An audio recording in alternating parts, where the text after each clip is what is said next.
It's the heart of the league where champions rise, pushing limits in the oval till we touch the skies. Racing in the grind, couple legends of me. The esports oval league driving the arcade. Racing in the grind, couple legends of me. The esports oval league driving the arcade.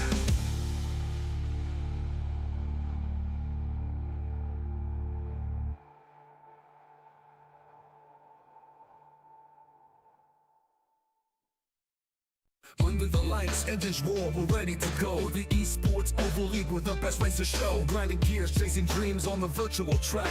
No looking in the rear view, there's no turning back. Every lap it's a battle, every corner's a fight. Precision in the daytime, adrenaline at night. The Grind Cup Series, championship and mission. The goal we all crave, speed and skill define the legends we raise. Racing in the Grind Cup, we're burning the turns. Throttle wide open, feel the engines churn. It's the heart of the league where champions rise, pushing limits in the oval till we touch the sky. Plus a green flag to checkered, it's a razor thin edge, pushing harder with each second, living on the ledge, drafting on the straightaway, bumper to bumper. A split second mistake and you're going under. Pit stops, time, perfect strategy in hand. Every driver, every team takes a bold stand. In the world of esports, this is where we collide. The Grind Cup unites us with passion and pride. Racing in the Grind Cup, we're burning the turns. Throttle wide open, feel the engines churn. It's the heart of the league where champions rise, pushing limits in the oval till we touch the skies. The tires screech, hearts pound, adrenaline's fire. Lap by lap, chasing that finish line desire. Rookies and legends all fight for the crown, but only one will take the title down. Every lap it's a battle, every corner's a fight. Precision in the daytime, adrenaline at night. The Grind Cup Series, championship and mission. The goal we all crave, speed and skill define the legends we raise. Racing in the Grind Cup, we're burning the turns. Throttle wide open, feel the engines churn. It's the heart of the league where champions rise, pushing limits in the oval till we touch the skies. From the green flag to checkered, it's a razor thin edge, pushing harder with each second, living on the ledge, drafting on the straightaway, bumper to bumper. A split second mistake and you're going under. From the green flag to checkered, it's a razor thin edge, pushing harder with each second, living on the ledge, drafting on the straightaway, bumper to bumper. A split second mistake and you're going under. Pit stops, time, perfect strategy in hand. Every driver, every team takes a bold stand. In the world of esports, this is where we collide. The Grind Cup unites us with passion and pride.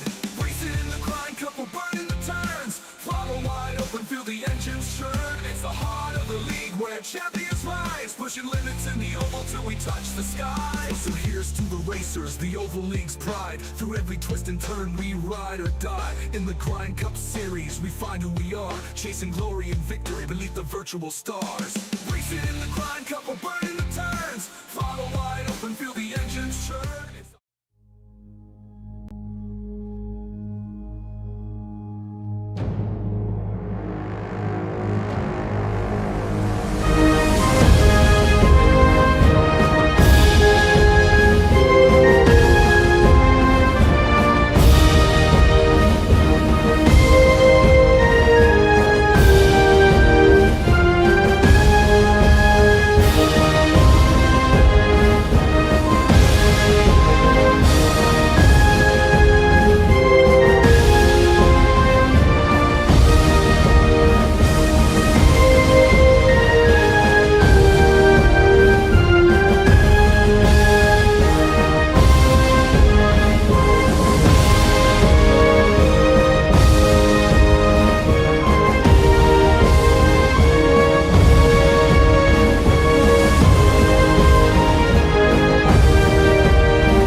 Good evening, ladies and gentlemen, and welcome to the Flatout Racing Network's continued coverage of the 2025 season for the ESports Oval League's Grind Cup Series. We are deep in the heart of the playoffs. It is the second elimination race here in the round of 12. At the conclusion of the night, only 8 drivers will remain to continue their quest towards the championship, and we're under the lights, our second trip to the Auto Club Speedway. I'm Seth Cole, alongside of Matthew Rodriguez. And Matt, this has been quite a treacherous round here for these drivers. We had the unpredictability of the smaller super speedway at Atlanta. Last week, it was maybe one of the toughest road courses they've had to deal with inside the infield of the Charlotte Motor Speedway at the Roval. Here tonight, a lot of space, a lot of room to be able to run, but with 27 drivers out there, a lot of points on the table, and about 5 drivers, single digits, either above or below the cut line. It's going to be pins and needles for a lot of these playoff contenders. Yeah, and if you're one of those guys on the cut line, you're looking at Auto Club with either, wow, I'm so happy it's Auto Club, or, oh no, it's Auto Club. Really, just because this track can get trainy sometimes, and passing can be very difficult. So you got to set yourself up in a really good starting spot. You got to make sure you pit well, have no issues on the day. This is gonna be an endurance race. Only one of our playoff drivers coming into this race knows that they are locked into the next round of the playoffs, that being Trey Whitehead. He went to victory lane back at Atlanta. We had our own Scott Rankin go to victory lane last week at the Roval non-playoff driver, which means as of this point, 7 drivers would have to point their way in to the round of 8, and a couple of drivers coming into tonight in must-win situations way down below the cut line, one of them being Dalton McKenney. Now, we've seen him pull off some late-season theatrics. We saw him, of course, win the regular season finale at Daytona. He ended up locking himself into the round of 12 with a win at the second playoff race at Iowa. Keep an eye on him here tonight, as he is, as well as I believe Brandon Cooper, are both in must-win situations to be able to advance. And as I double-check, I do not believe the 54 is in the field here tonight, so we can already add him into the list of the 4 drivers that will not be moving on to the next round of the postseason. 130 laps here tonight. Noah Jackson, who finished 3rd the last time we were here at Auto Club, brings us to the green ahead of Alan Dobbs, and we get ready to find out who our Elite 8 are going to be. And that inside line didn't get a great start. They started to spread out, but further back the field, they're going 2-3 wide. There's a spinner on the bottom. Half spin for Ryan Catalano. Oh. No caution, though, because he's off track. Catalano going to get it refired, but started this race up inside of the top 10, going to fade all the way back to the rear of the field. Now, the good news for him, he knows that there's a guaranteed caution going to come out at the conclusion of stage 1, which would be at lap 35's completion here, as the 35 out in front with Dobbs. We'll have to keep tabs on Alan Dobbs here as well, because as mentioned, only one driver coming into this race taking the green is locked in. Alan Dobbs, if he wins or finishes second in stage 1, he would lock himself into the next round on points.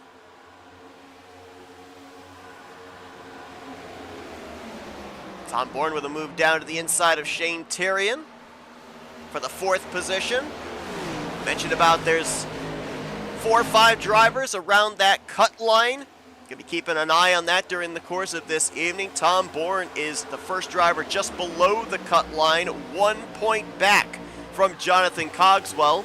Rylan Faccianato is 9 points back, currently in the 10th position, and 2 drivers need to not run into trouble here tonight. Christian Ruse is only 3 points above the cut line. Same for Ryan Catalano, who we saw have that moment off of turn 2. There's a spinner! In the back, Johnny Williams going back up the track. Hard on the brakes here to avoid hitting the outside wall. Looks like he's going to let that thing drift down to the apron. Hey, Ryan Catalano needed that. Yes, he did. As he entered into the vicinity there, that brings out the yellow flag. Noah Jackson had just gotten back ahead of Alan Dobbs, so he'll lead us under this first caution of the evening. you've got a couple different reactions to the field. The guys who were up front who started making that top 5 breakaway from the rest of the field, they're like, man, why did that caution come out? We really could have been in a good spot. Mid-pack, you're probably like, well, hey, I could have let that run long, but, hey, this at least bunches us back up. We have a shot. Then you have the back of the field, are the guys who may have ran in some unfortunate events to begin off this race, who are just breathing that sigh of relief, saying, wow, I've got a whole another redo here. Looking back first at the Ryan Catalano spin, he almost had the thing saved, and it almost looks like he maybe got those left sides down on that white line there. Maybe the banking of the track to the transition of the apron unsettled his race car a bit.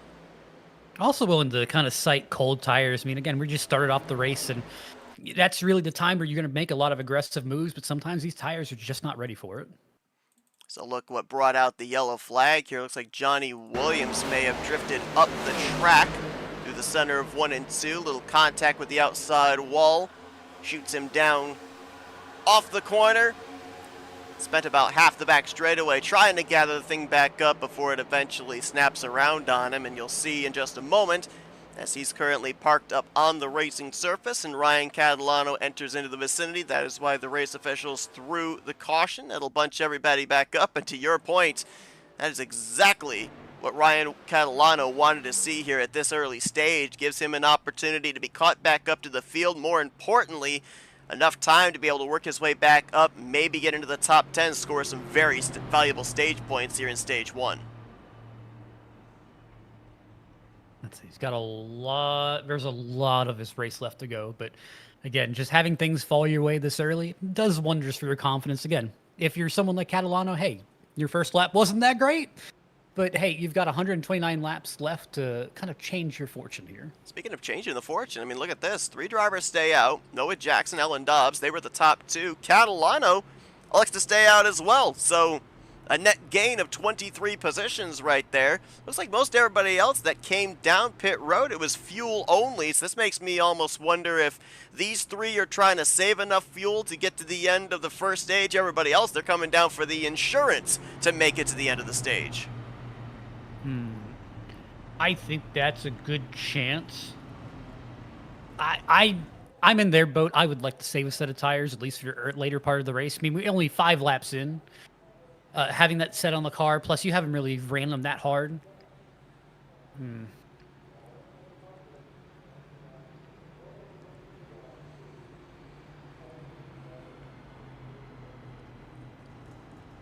Got the lights out in the pace car here. So looks like Noah Jackson's going to take the top side for the restart. Dobbs will line up to his inside with Ryan Catalano, Lilith Peters, and Dalton McKenney. Correction, make that Shane Tyrion going to be the top 5. McKenney will line up in 6th. Brock Whitehead, Tom Bourne, Christian Ruse, and Chris Mackey, making his second start on the season, are going to complete the top 10. Mentioned about the fact that there's 26 drivers that took the green flag here tonight, so a lot of points are on the table, and we could end up seeing a number of these drivers here that are non-playoff contenders taking some valuable stage points from the playoff drivers, specifically those around the cut line. Mentioned Chris Mackey making his second start on the season, Shane Tyrion making his first. We've also got some new faces towards the rear of the field, the 12 of Brandon Kelly, the 34 of Ryan White. Could be some potential playoff spoilers here in the field this evening, dependent on how the rest of this race shakes out. I mean, you kind of mentioned it, but the duality of man here. I mean, there's a bunch of guys up here who are really just going for a trophy, and there's a bunch of guys who, hey, we really want to get to the next round. How much are you willing to push that issue, especially as the laps wind down? Noah Jackson going to be the control car here. See if he can get a decent launch. As he'll pull away from Lilith Peters. Looks to clear the nose of Alan Dobbs, who will slot right up in behind his Whitehead Racing teammate. And they'll go nose to tail into turn 1. Nighttime conditions here at Auto Club. Our second time round. We were in the daytime conditions back in the early portion of the season, but a number of drivers in the field that ran well when we were at this venue the last time. Mentioned Noah Jackson, a third place performance. Dalton McKinney, see him there in the top 5. He was 4th here. Alan Dobbs was 6th. Tom Bourne was 7th. And the driver he's battling for that final playoff spot, Jonathan Cogswell, he finished 8th here the last time that we were at this venue. So kind of interesting to see 2 drivers that are currently just above, just below the cut line. They finished 1 position apart in the daytime conditions here back during the month of February. Oh, spinner in the back. It's the 19 of Peyton Hall, and he's on the fence, but he's still going. Wall saving him a little bit there is that Toyota Camry jumped out from underneath him, keeps it pointed in the right direction, albeit now drifting to the rear of the field. Peyton Holland coming into this race 3rd in the playoff standings, 24 points to the good, a nice cushion, but could easily give all of that back here tonight at Auto Club. Looks like he just got into the corner, just got a little bit loose. The back end stepped out, and that was all she wrote. You were talking about before we came on the air the conditions of the racetrack here. Mostly a high groove racetrack, though we're seeing Alan Dobbs maybe try to pull off a slide job here around the inside of the racetrack. You talked about the car kind of getting tight specifically off the corner. Can that maybe cause a driver to want to overdrive it a little bit more into the entry of the corner, hope that maybe those front tires bite to be able to get it pointed off the center? Yeah, the bottom line is kind of it turns into a 50-50 game. Wherever you think you could dive to the bottom, have enough speed on entry to pass the guy in front of you, and then on top of that, being able to, again, slide up and have the car grip where you need it to grip so you can continue on your path. Typically, you have 1 or 2 things work out in your favor, but you almost never have all 3. Riding on board here with Tom Bourne. Remember, Tom ended up making his way into the playoffs, winning the All-Star race, got the 17th spot in the playoffs, was able to handily make his way here into the round of 12, but finds himself fighting from the outside, trying to get in to the top 8. Right now, solidly in the 4th position, looking ahead to fellow Chevrolet Dalton McKinney, as those bow ties might be looking to gang up against the Toyotas, holding down the top 2 positions. And Dalton McKinney, man, has been the wonder kid of just where has he come from. Again, he kind of had that, the mic drop victory that locked him in. Didn't even need it. He was locked in on points, but he got himself some playoff points to boot. Oh, my goodness. And then we saw him at Iowa. He got everyone in him. Then at Iowa, he had that 4-tire strategy and was able to pull off a 3-wide move. Actually, I think it was a 4-wide move going into turn 1 at Iowa to take the victory there. I really wondered what kind of lucky charm he had with him not to wreck in that race when they're all going 3-4 wide. We saw him not have the best of luck at Atlanta. He missed the Roval last week, so he comes into this race. Must-win situation. 51 points out. No way that he can point his way mathematically into the top 8. He has to take a checkered flag here tonight. And there's only a few drivers that have actually been able to take 3 checkered flags or more here this season. Kyle Holden and Alan Dobbs, I believe, are the only 2 drivers that have been able to do so. Actually, Scott Rankin as well. So it'd be a pretty elite class if Dalton McKinney is able to pull it off a 3rd time. I think even if McKinney doesn't advance here, I mean, it has been a tremendous season for him. There's nothing to really be ashamed of. Where I think he made it farther, but even he thought he was going to make it. Battle continues for 3rd place. You see Ryan Catalano still holding tough there in the 5th position, and I was going to be curious to see about this 92. We saw him go for a spin on the first lap of this race from 5th place. I was going to be curious to see how those tires were going to hold up, because not only did he stay out when most everybody came to pit road here under that caution, but he also must have worn up or worn out those tires a little bit with that slide, but they seem to be holding up pretty well. Yeah, I think he may have just went into a strategy of, well, I've been at the back of the field, I just want to go to the front of the field now, and you know, think he's going to be at just a little bit more of a tire deficit than everyone else, just because he had that spin, had the additional wear on the tires. So, I mean, you just can't spend that time. Tom Bourne really missed that corner, getting swallowed up by the 92 and the 01. Auto Club and its sister track, Michigan, known as momentum racetracks. You have to lift out of the throttle, you get up there close to the wall. To your point, you mess up a corner, there are going to be a number of drivers behind you that are willing to pounce and take advantage of your misfortune. Tom was able to only drift back to 6th and now goes back on the attack of Lilith Peters to get back up into the top 5. Here's a perfect example. Watch Tom here, how he took the bottom line. He was banking on being able to slide up a lot more. And this is the kind of the cruelty of the bottom line, where let's say you're in Brock Whitehead's position. You think that you're faster than the next guy. You know you're faster than him. You dive down to the bottom trying to pass him. Hey, you have the advantage for the first part of the turn, but you start losing that grip, you start sliding up, and that car that's above you, they can just kind of keep powering on. And long story short, hey, maybe you were 4th, 5th to begin with, and by the end of it, you're going to end up in 12th place, just because everyone's going to freight train you on the outside, and you're not going to be able to get back in. And are you kind of forced in a position to having to try to make that move for 2 reasons? One, you kind of can't run where they are, or you're not going to be able to pick up the position on them, and 2, you want to get clean air to those, so you got to run where they're not. It's one of those mind over matter kind of things where you look at it and you as the race car driver, you can see and say, man, you know, I can make that. Like, I'm faster than him. I've been catching him lap over lap. I can pass him. And of course, the moment you step out, it never fails. You're going all the way back to the back. And look at Tom here. Tom has worked his way, even though he lost all that time, he's worked his way back up to them. And I would not doubt, probably in 5 to 10 laps, we're going to see Tom try another one of those diving to the bottom moves. And how it's going to work out, well, flip a coin. You never know what's going to work in your favor. It's going to go against you. Had a big wiggle off of turn 2. Did Mark Gonzalez, multi-time winner on the season. That Budweiser Chevrolet is Tom Bourne going to go around his outside. We're keeping an eye on the 16 and the 14. Bourne and Ruse. Those two in a pretty spirited battle right now, separated by only 2 positions. For Tom Bourne, right now with where he's running, he would be ahead of both Christian Ruse and Jonathan Cogswell and be up above the cut line. Right now, Christian Ruse would be down on the hot seat, and the 27 is currently running in the 14th position. That's about 5 positions separation between those two.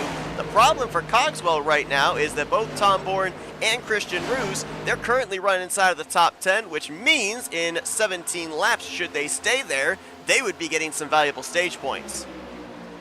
And you got to think, those stage points can be so valuable, and you're willing to fight for them, but you got to keep in the back of your head that, hey, we're not going to risk the entire farm just to get a miniature win here. And I'm seeing him almost pinch Whitehead into the wall.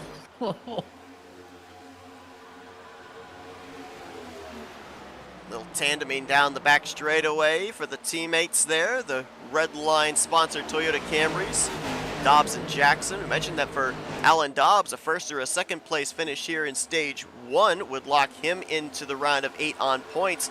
Noah Jackson would need a little bit more help to have that insurance. He's 15 points to the good coming into tonight, but stage points in stage 1 and 2 would certainly help him in his road to try to make it into the round of 8. And Ryan Catalano, he drifted back to 5th. He's now worked his way up to 3rd place again. And we've talked about this, Scott and I have. It seems like once we started getting into the latter stages of the regular season and once the playoffs began, it flipped a switch for the 92. He was a driver we consistently would see up inside of the top 15, then inside of the top 10. Now he's a mainstay in the top 5 every single week. And sometimes it just takes that momentum. And it could be something as simple as, hey, just getting more confidence in yourself, getting more comfortable with the car. Because this car just, it's wild sometimes and how drastically it swings from, man, this is in my wheelhouse to, wow, I just don't feel like I have any feel in this car at all. And no matter what it is, it's always a good sign when you're going forward because you're doing something right. It's just, you got to figure out what you are. Brock Whitehead, former winner on the season back at Bristol. Was the first elimination race of the season. Looking behind him at a battle between Dalton McKenney, Tom Bourne. Add another Chevrolet into that mix with Mark Gonzalez as well. Seeing a lot more fanning out in the corners here. 5 distinct grooves, and just about all 5 of them are being used every corner, every lap. And I kind of like, at least what I think Dobbs and Jackson are trying to do is like almost, it kind of reminds me of the old school leapfrogging strategy that you would have at super speedways that, hey, you'd get the draft off of one guy, you'd let him launch forward, and then you'd use a draft to just keep pulling away from the field. I don't think it's exactly that, but at least it's keeping Catalano at bay. Kind of almost reminds me of back when we covered the Dark Horse IndyCar series. You'd see them do this at the speedways. Yeah, and you got to think maybe here even more so because they're teammates. And kind of the strategy, at least, is going through my mind here is, hey, look, we got the 35 in front. The 35 is going to be able to toe to 20 behind with draft. That's perfect for whenever we get onto a straight because you always know that he's going to take the draft away from Catalano. But on top of that, that limits Catalano's strategies to be able to work in the corners. But when he's in the corner, arrow blocking kind of comes into effect. Jackson's taking the top lane, Dobbs is taking the bottom lane. That really only leaves Catalano with access to the middle, and realistically, Dobbs can kind of block middle to low, however he sees fit, and that could easily hold Catalano at bay. Getting close to 10 laps to go here in the first stage. Got Jeffrey Kleinsma back here in the 15, looking to the inside of Lilith Peters. 11-car breakaway right now at the front of the field. You see a big gap back to that pack of about a half dozen 12th place on back with Hubka, Cogswell, Matt Davies. The problem in that group for Cogswell is he's too far back to be able to be in the conversation for stage points. However, for Jeffrey Kleinsma, who comes into this race 14 points to the good above the cut line, if he can pick up a spot or two here in these next 10 laps, he could get himself a valuable stage point or two and build that cushion between himself and the cut line. We'll see how much back here he might have been able to save to be able to maybe have a late surge on this run. And you got to think, I mean, at least for some of the guys who are maybe in mid-pack to, hey, you're kind of outside the top 5, what you've got to remember as the run keeps going on and as you kind of notice that, hey, you're stuck behind one guy, or hey, you're kind of stuck between a group of guys that you just can't break away from, you got to remember to keep that cool head. You can't let tempers take it out. You can't let a rash move of, well, I think I can pass him, and, you know, hey, shoot it low and you're going to slide up and hit the guy. I mean, this is a time where that critical thinking kind of comes in, which is, hey, you know in stages, you know how much points you're going to get for it. You know how much points you're going to get if you wreck the car. So kind of find your happy medium there of, hey, look, maybe we're not going to pass the guy in this next corner, but after pit stop, so we have a much better outlook. Big picture racing. Do not throw away the points you've got trying to get a little bit more if you don't think you've got the car or the grip to be able to do so. Hey, I used to keep a sticky note underneath my monitor that said, don't wreck the car, stupid. There's many of times that I ignored that advice. I was just going to say, how many times hey. did you listen to that sticky notes advice? I mean, at Nashville, I ignored that one. I wanted to go fast. Few drivers have run into some issues here during the course of this run. CJ Papa has taken his car back behind the wall, so he'll finish 26th. Johnny Williams, who we saw have the spin that brought out the caution, looks like he's run into more problems, had an unscheduled pit stop a couple of laps ago. He is currently 3 laps down to the race leader. 25 drivers are still running, 24 of them currently on the lead lap, and nobody at this point is in danger of going a lap down prior to the conclusion of this first stage, which will be ending in about 8 laps or so. Dalton McKinney just tried to throw a slider on Tom Bourne. He almost took both the 16 and the 38 out, and he paid the price for it. He dropped a good 5 spots out of it. Now all the way back to 11th place. Doesn't really matter in terms of stage points. He can't garner enough stage points to put himself above the cut line. He's in must-win territory, so maybe racing tonight with the devil-may-care attitude, as Dobbs is, I believe, coming for pit road. Yes, he is, along with Noah Jackson. Now, remember, we saw a number of drivers come down pit road under that caution, top off the fuel tank to try to hopefully make it the rest of the way. Dobbs, Jackson, and Catalano all stayed out. You know, I don't hate that strategy. I will admit it may not be one that I would choose, but realistically, being able to pit with one of your teammates and have that advantage, and realistically sacrificing that stage win just to have a better outlook for the rest of the race. I mean, we know Dobbs is going to get probably a good stage finish if he wants it. And that's all he needs to be locked in. But realistically, I think he's just big picture racing here at the moment. Yeah, it's interesting that call because I'm not exactly sure I'm on board with it. You know, projected a win or a second in this stage, and Dobbs, regardless of what happened the rest of the race, knew he'd be locked into the next round on points. Here's the problem. Let's look at them now. They're a lap down. That's what I'm worried about, really. It's an interesting strategy. Yes, it gets you off cycle and will cycle you out to the lead, except if you're a lap down. If you're a lap down, you get put back to the back of the field. So, I mean, realistically, if you have new tires, it's not going to matter, especially if you have to start from the rear. So they've got to get up there. They have to get this lap back. And they also have to believe that maybe all these other drivers can't make it on fuel. I mean, we had that caution come out on lap 3. We went back green. I believe it was on lap 6 or 7. So would there have been enough fuel saved during the course of this run if drivers were short for somebody to be able to make it to the green and white checkered flag? I mean, we're still talking about, what, 7 miles right here that they have to go before we end up having the first stage completed. I'm willing to bet that someone is going to try and run the gauntlet. I don't know if it's going to be successful, but the absolute worst thing that could happen to both that 35 and that 20 right now is a caution coming out. Caution comes out, that derails your entire strategy. Congratulations. Probably one or two of you are both stuck a lap down, and you're both going to have to either take a free up or a lucky pass or a wave around. And that's going to immediately put you to the back of the field. So again, you're fighting an uphill battle at that point. I mean, at this point in time, unless they're able to race their way up here past the leaders, which looks like Dobbs is right there making the peak on 5th place, Lilith Peters, Noah Jackson further back than that. It looks like right now Dobbs would get the free pass, and Jackson and Catalano would end up having to take the wave around. To your point, that makes you start at the rear of the field for the upcoming restart. So the only other thing I could possibly think of is that Dobbs, Jackson, and Catalano were of the assumption that wasn't going to be our only caution of the first stage, and maybe they'd get enough laps in a run, caution comes out, it would draw everyone to pit road and they could keep that track position. Obviously, that wasn't the case, at least at this point in time. I'm noticing the difference in strategies between Noah Jackson and Alan Dobbs, where it looks like Jackson's kind of taking a more conservative approach, trying to keep his tires at least a little bit fresh, while I think Dobbs understands the urgency and he's going for it. I mean, I think he can see the writing on the wall, which is if this ends badly and a caution comes out randomly, he is one who's at most risk here.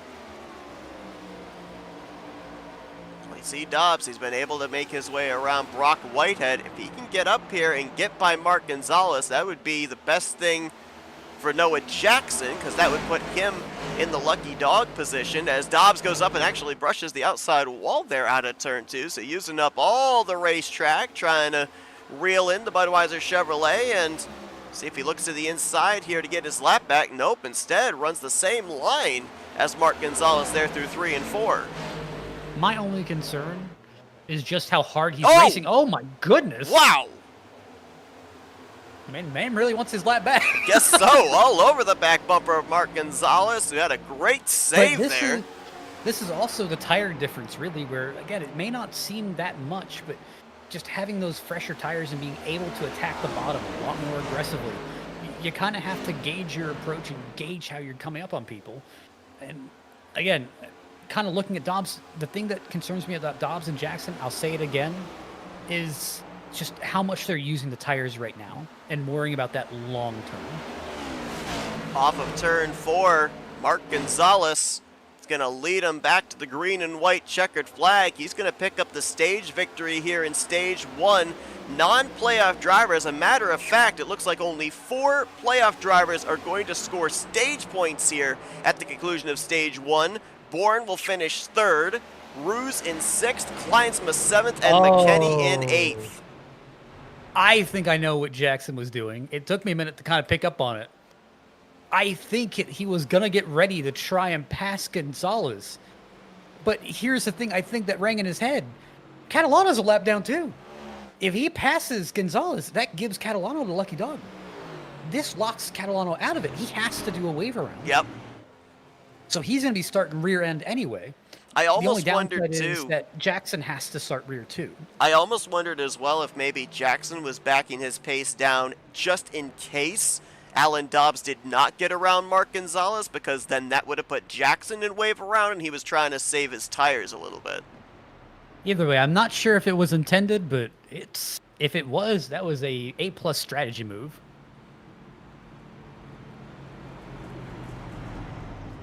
So Mark Gonzalez going to pick up the stage victory. That is 10 valuable stage points that do not go to a playoff driver. Brock Whitehead, 9 stage points that do not go to a playoff driver. You've also got Shane Tyrion, Lilith Peters up there inside of the top 5. Patrick McQuaid and Tanner Marr in 9th and 10th. So a lot of non-playoff drivers up there inside of the top 10. Again, only 4 playoff contenders. And for Tom Bourne, those are huge stage points for him. That's going to, right now, I believe, have him up above the cut line. This should move Jonathan Cogswell down below the cut line. And right now, Cogswell finds himself on the outside looking in, really outside of Dalton McKenney in the must-win situation. He's the only one that mathematically currently has a shot at pointing his way in there. Rylan Faccianato as well, 9 points back. He's got a lot of work to do. He didn't score any stage points either. I mean, like you mentioned, Tom Bourne and Christian Ruse, 3rd and 6th respectively. I mean, that is just decent stage point gains. The only thing that kind of makes me scratch my head is Dobbs not going for stage points, because again, that would lock him in. Yeah. I understand going for big picture racing, because again, knock on wood, never say never. I just don't see Dobbs not getting a top 10 or top 5 or just whatever he needs to go get stage points or go get points to get in. A couple of drivers who were able to come down pit road, get their service done, leave and stay on the tail end of the lead lap. Chris Hubka in the 5, Brandon Kelly in the 12. Looks like they are going to flip the stage. They will gain track position here on this upcoming restart.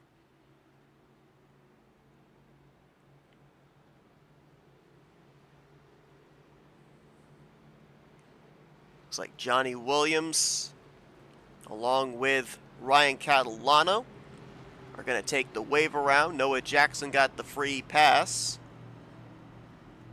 And Alan Dobbs, who came down pit road, took on tires, comes down pit road this time, takes fuel only, and he'll leapfrog all the rest of the drivers that came down pit road for tires here under this stage yellow, so he will restart in 3rd. Tom Bourne was the first of the drivers off pit road with the 4-tire strategy, followed by the stage 1 winner Mark Gonzalez, Shane Tyrion, Jeff Kleinsma, Patrick McQuaid, Dalton McKenney, and Tanner Marr. And now Hubka is coming back down pit road after getting himself, it looks like, a potential bonus point for a lap led there. I believe the 12 is following him down pit road as well. Now, here's the big bonus for Noah Jackson. Now, obviously, the 35 of Alan Dobbs did have an opportunity to come back down, but in Noah Jackson's kind of category, he's going to be rear of the field anyway. He didn't take extra tires, but he did come down and top off, and it's just that little bit that helps him. We saw the guys in the previous run go all the way flag to flag. Yes, they did have a little bit of assistance with that caution, but that kind of opens up the window for you where if you don't think that you're going to wear the tires that much, you do have more options in your bank.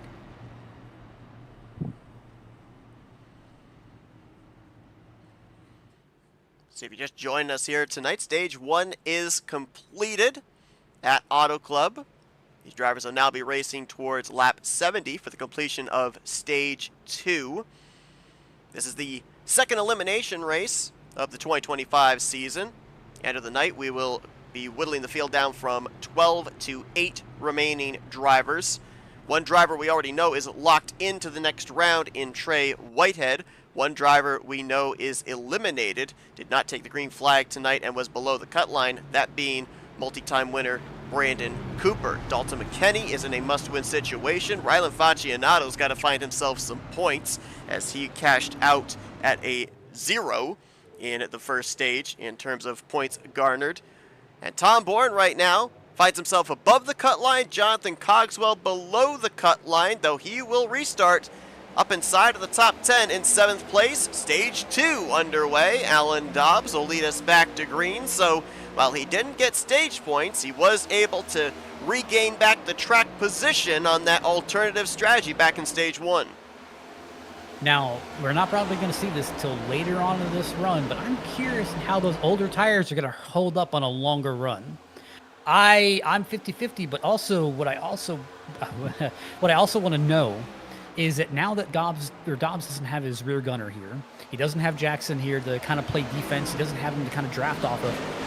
How much does that kind of change the playing field, or is Dobbs still able to aero block as well?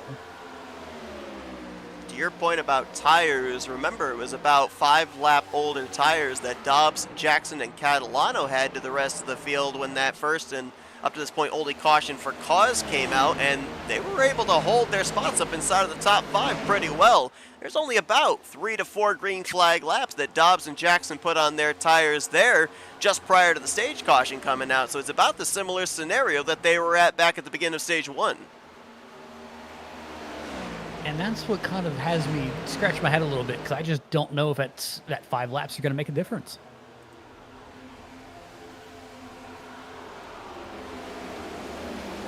Chris Mackey on the inside of Jonathan Cogswell, trying to take the 6th position. Tucks back up in line, and now Matt Mettler will jump to the inside in the 31. First time we've seen him up here inside of the top 10 as he'll complete the slide job off of turn 2. Whoa, little contact down the back straightaway there. That 31 was not fully clear, but he more or less said, hey, I'm coming up, and the 9 got a little bit antsy, bounced into the 71, and the 71 decided to say, hey, I'm not very pleased with that move. Yeah, Mackey trying to have a decent run here tonight. Had a great run going last week at the Charlotte Roval before he ran into an issue off the exit of turn 1, hit the inside wall and had left front suspension damage that effectively took him out of a solid top 5 performance. Right behind him, you've got the 12 of Brandon Kelly, who spent most of that first run running back outside of the top 15. We saw him kind of flip the stage here. Gained himself some track position and now holding down the final spot inside of the top 10. It's the kind of thing too, right? When we end up getting into the playoffs, you end up having those drivers that we look at that are obviously battling for the championship. You have those drivers that have been running all season long but haven't had the benefit of whether it be a checkered flag or the consistency to get into the playoffs, and then you start to see those new names pop up as we get closer to the end of the season, kind of testing the waters, seeing if they might want to try their fare full-time in 2026. Yeah, and I'd say we've got, I think there was about 3 of them tonight. We had Shane Therian, we had, trying to find, I believe it was Brandon Kelly, you said? Yep. And Ryan White. That is our 3rd contender, and they're all running pretty well respectively.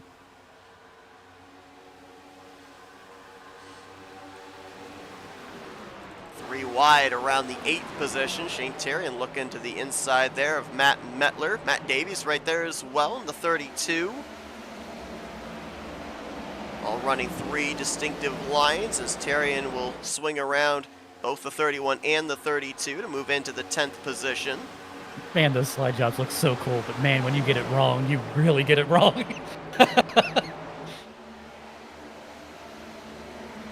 This caution was a big break for Peyton Holland. Remember, we saw him have the half spin up at the top of the racetrack on the restart. He was never really able to recover from that. He stayed in the lead lap, but he finished outside of the top 20 there at stage 1. Now, Peyton came into this race 24 points to the good in a pretty good situation, built a nice cushion between Atlanta and the Roval last week. However, the stage caution helped him to be able to get caught back up to the tail end of the field. We'll have to see if he can start working his way forward. We've seen a lot of late season speed out of him as well. Ended up putting together what Scott and I said was his best race of the season.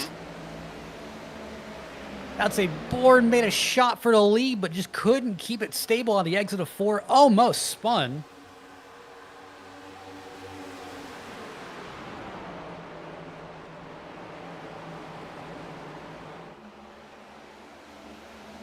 And something we have to bear in mind here, that we're not at a super speedway.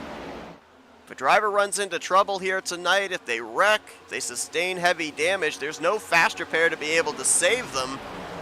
And you look at Jonathan Cogswell back there in the 5th position. Right now, Bourne would, according to live standings, be above the cut line. Cogswell would be below. You'd have to think that, Tom's got to have that information that right now he's playing defense against the 27. If you've got an opportunity to get by the 35, sure, go for it, but do not cost yourself the opportunity of moving into the round of 8 when the 27 is still running solidly up here inside of the top 5. Well, it looks like there's an incident a little bit back in the pack. Looks like it was out of 4, maybe a couple laps ago. Looks like the 38 of Shane got a little bit of loose out of the corner. Overcorrected, bopped into the side of the 32, and almost collected them all up. But most importantly, it looks like it collected Noah Jackson. They're all wadded up back here. Double wide, 3 wide as Jackson shoots the middle between Matt Mettler and Ryan White. See if we can see if there's any visible damage on that 20 after that contact you were talking about. Don't see any necessarily. So it might be on the right rear, but I'm not sure. But again, this all goes back to that strategy of staying out under that first caution. He had to take the lucky dog, start at the rear of the field, work his way forward. That's put him back in all this traffic. But I mean, you got to think it's kind of the tale of 2 restarts. I mean, we look at Noah Jackson. He was working his way up there, fighting for about 12th, 11th. And then we look back at Ryan Catalano. He is P20 here at the moment, and he is struggling. And my goodness, I'd never seen that kind of a block thrown for P20 before. Hey, every position, every point matters, and these drivers realize it. We've seen back at our elimination race at Bristol, we saw it come down to single-digit points as to who was going to get that 12th and final spot to advance into this next round. It might come down to the exact same type of scenario here tonight at Auto Club. Like Mark Gonzalez now trying to challenge Tom for that 2nd spot. Now, what I'm really wondering about Tom's car is he did slide quite a ways out of 4, and I'm just kind of wondering how that right rear is treating him. Patrick McQuaid trying to wrap the bottom there as he's going for 3rd on Mark Gonzalez. Not quite going to be able to clear him up off of the corner as Gonzalez charges back on the top side down the back straightaway. So McQuaid will tuck back in line into the 4th position.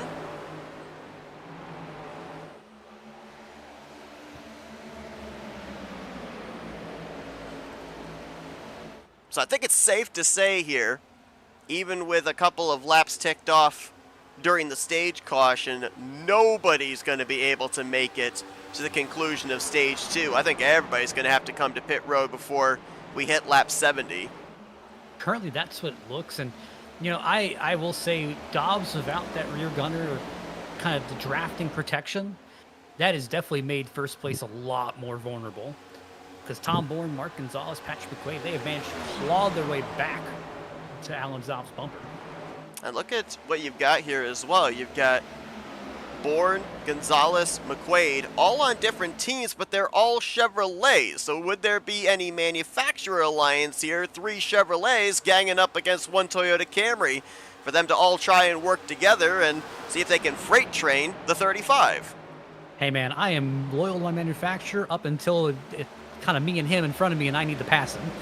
That's when the loyalty goes out the window. That was a slide, but I don't think he's going to drive off. Slide and a crossover there. Bourne had him cleared off of 2. Dobbs dives back to the bottom on the back straightaway. Now he'll look to see if he can pull off the slide job through 3 and 4. Looks like he's got him clear, and he'll go back to the point. If I was Tom, which I don't want to be Tom, but if I was in Tom's shoes here at the moment, what I'd be kind of looking at is it doesn't look like Dobbs can hold the bottom as well as I can. It looks like I'm able to dive down there and hold the bottom better. So what I would try to do is see if there's any way where I could get the run on the back straightaway, see if I can send it in maybe a little harder on the top side, see if I can pull up maybe to his door or left or right rear quarter panel, and just see if I can dare him to say, hey, if you're going to come up, you're basically wrecking yourself at this point. So, hey, your job is stay down there and hopefully he would lift off. Now, as Whoa, I think you would McQueen! Sorry to cut you off. That was a save and a half by the 77 off of goodness. 4. I think he may have got a little bit of help. Oh, he did. He got some help. He got some assistance for sure, and that was a great job of hanging on to it. Credit Brock Whitehead, too. I think he realized that situation. He backed out of it, gave enough space for McQuaid to gather it back up. That could have been really bad for driver 77. It's like McQuaid is not very pleased with Brock Whitehead here at the moment. There's some words being exchanged.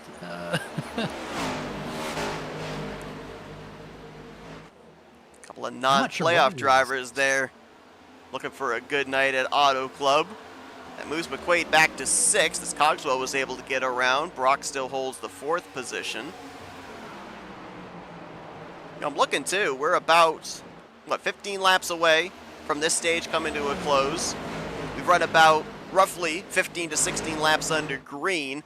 And granted, it was about 25 laps difference in tires when we saw Dobbs and Noah Jackson carving the field there after they had come to pit road. But if you're any of these drivers up here, specifically the non-playoff drivers that might look to flip the stage, would you maybe consider coming to pit road knowing everybody cannot make it on fuel? Come to pit road a little bit earlier, see if maybe an outlap on fresh tires can gain you track position? It really depends on at least my mindset of how much do I think that these old tires are hampering my performance, and how much do I think that clean air can help me drive away?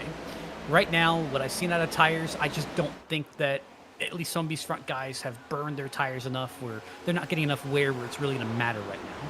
We've seen Alan Dobbs on new tires. He was driving through a good part of the field, but that was at the end of the run.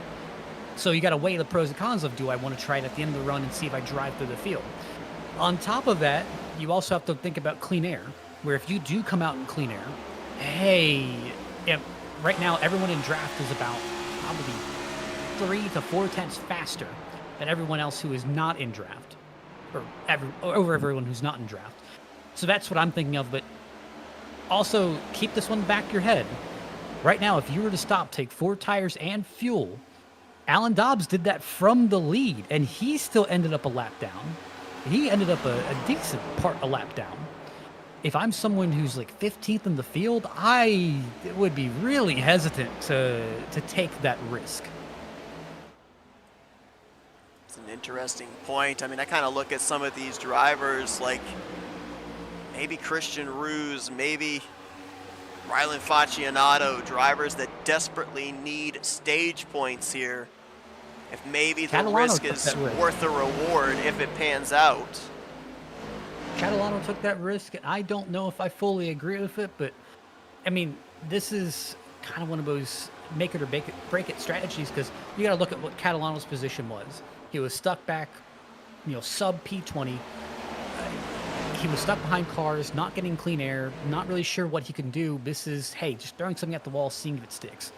Something that may get you out of dirty air. Maybe it'll get you out of a pack that's having issues, just racing side by side.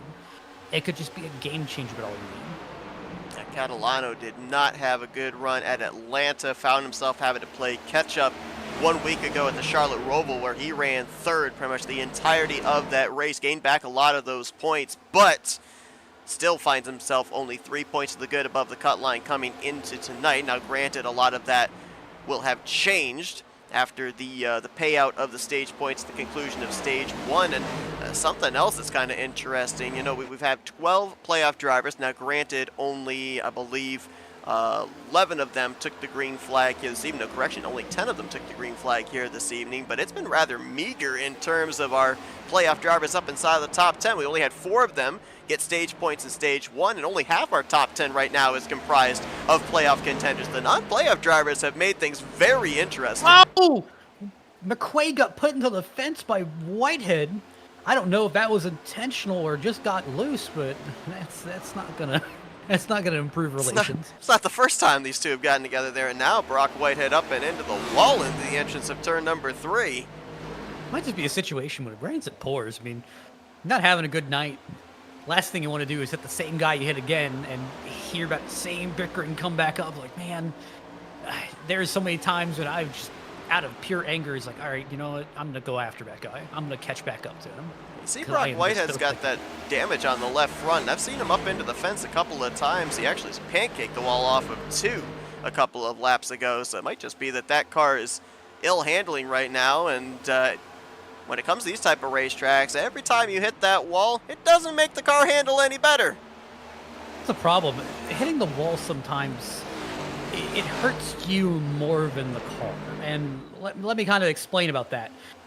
Sometimes you can brush the fence, but what it does to the car, maybe it's just a scrape, but what it does to your confidence, what it does to your head, it is 10 times worse because your mind's racing of, well, what if I just broke the car? What if I just broke the suspension? Man, I just made this thing drive 10 times worse and I'm already struggling with it. Or it's just, hey, everyone else can run this line, but I can't run this line. Why can't I run this? And it's just, the mind can hurt you worse than what your actual car situation is. And even your mind can play up damage to the car that is not even there. And that's why you hear so many crew chief and spotters have to kind of reassure some of these drivers of, look, the car's not damaged. It has a scrape, yeah, but it's perfectly fine. You just need to put your head down and get back in it.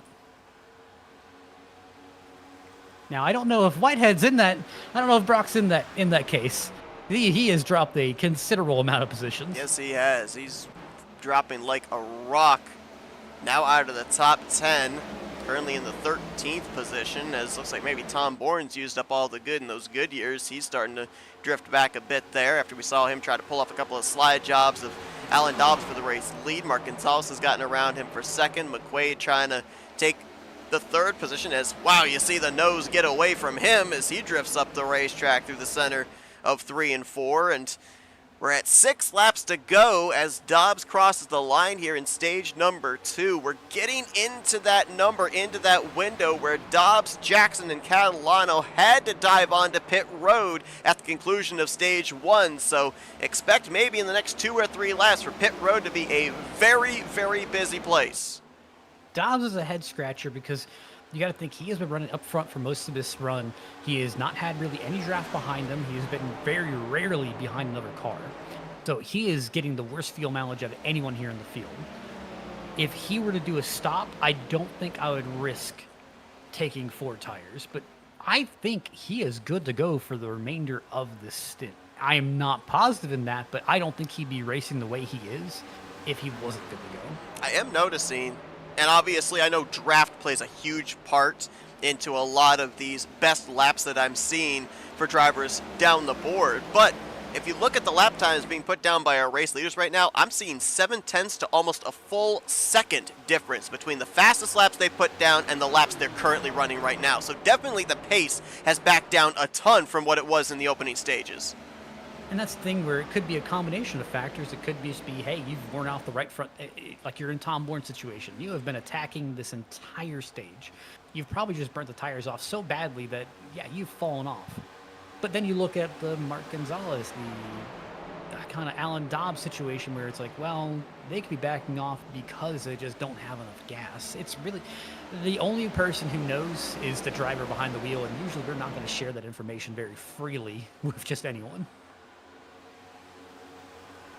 About 3.5 laps to go here in stage 2. You've got Alan Dobbs, who led the greater portion of stage 1 before having to pit late, trying to hold off Mark Gonzalez, who ended up taking the green and white checkered flag in the first position. Tom Bourne looking for a second straight stage here with points. Noah Jackson's pitting.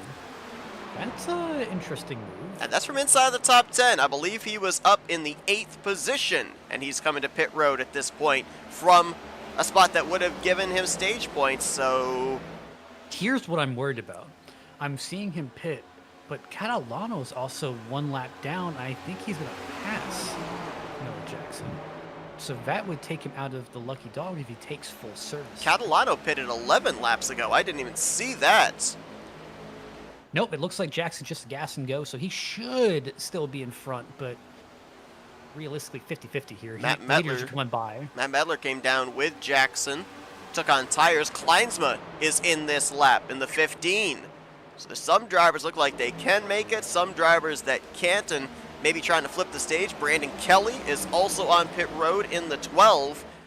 Man, Mark Gonzalez is not giving Alan Dobbs any time to No, rest. he is He's not. choosing the gap. Getting a toe there off of Noah Jackson down the back straightaway as well. That worked out very much so in his favor. Man's in a red line sandwich here at the moment. Here comes Dobbs back to the inside. Now for Alan Dobbs, he didn't get any stage points in stage 1. If he finishes right where he is here at the conclusion of stage 2, he is locked into the round of 8 on points. That magic number is 57 points above the cut line. He would have that if he gets 9 stage points right here. So if I was Alan Dobbs, what I'd be instructing Noah Jackson to do is whatever lane Mark Gonzalez is running in, running it too. Because that arrow blocking and that kind of just messing the arrow wake off the car just a little bit, that just so much. Oh, Kleinsma! He wants to keep himself on the tail end of the lead lap here coming to the end of the stage. Dobbs going to try and draft back Gonzalez. We are double wide, almost 3 wide coming to the line. Mark Gonzalez will pull off the stage sweep here at Auto Club, but it got awfully testy there. I mean, Tom lied in wait, and he did exactly what he needed to do. He was not going to win that stage of how he was racing earlier on, but hey, P2, you can't really be very upset about that. And Alan Dobbs, I mean, P3 with older tires and dominating most of that stage. I mean, again, nothing to be ashamed of. No, but do you know what that means? As of right now, Dobbs is not locked into the next round then. He'd be 1 point short of that 57-point cushion. That's it. Never say never.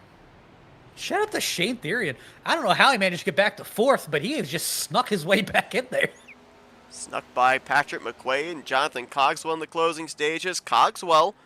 So this is interesting because shout out to Trey Whitehead as this second stage was making its way towards a close. He updated the current playoff standings. We mentioned Tom Bourne had jumped up above the cut line after stage 1. That put the battle between Ryan Catalano and Jonathan Cogswell, 2 points separation. Catalano over Cogswell. Well, Catalano didn't score any stage points. Cogswell finished in 6th. So now Catalano finds himself below the cut line by 3 points. Cogswell right now is the bubble driver.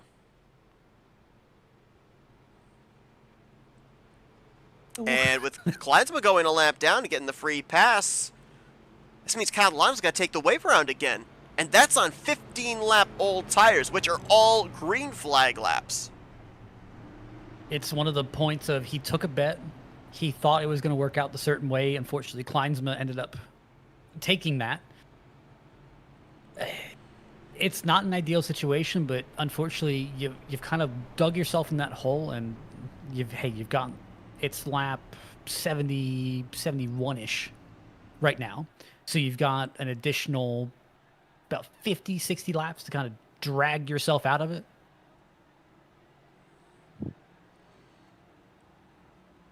So it looks like Alan Dobbs is 53 points above the cut line right now.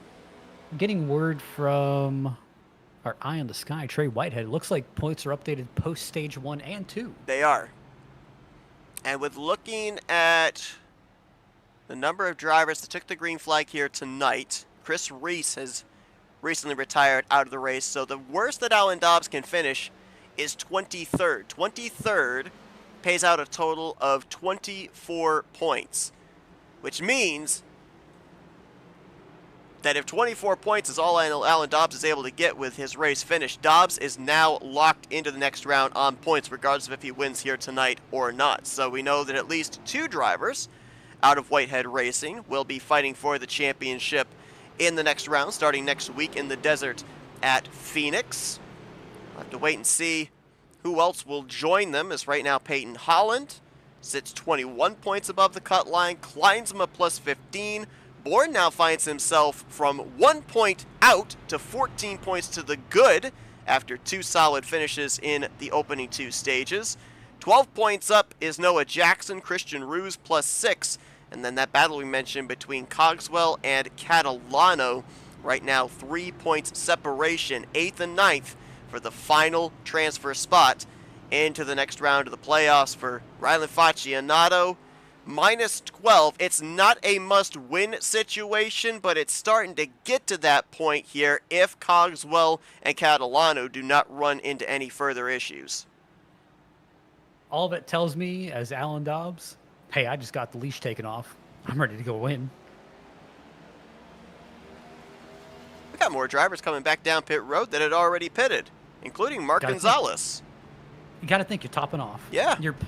That 1 or 2 laps can make all of the difference. So interesting strategy there. Hey, Mark Gonzalez, he's not battling for a championship. He's looking for another victory on the season as a non-playoff driver, so he's got the luxury of going a little bit outside of the box. Man, if I admit, I'm kind of sad that 19's not running the Uncrustable scheme. Yeah, he's run 3 or 4 different flavors there, and Man has run candy. He ran snacks. I mean, I was really happy. And we'll give a little context. The reason Matt's disappointed was he was stuffing his face with Uncrustables before we came on the air. I almost choked on an Uncrustable. Yeah, that was not a... That was rock meat bottom.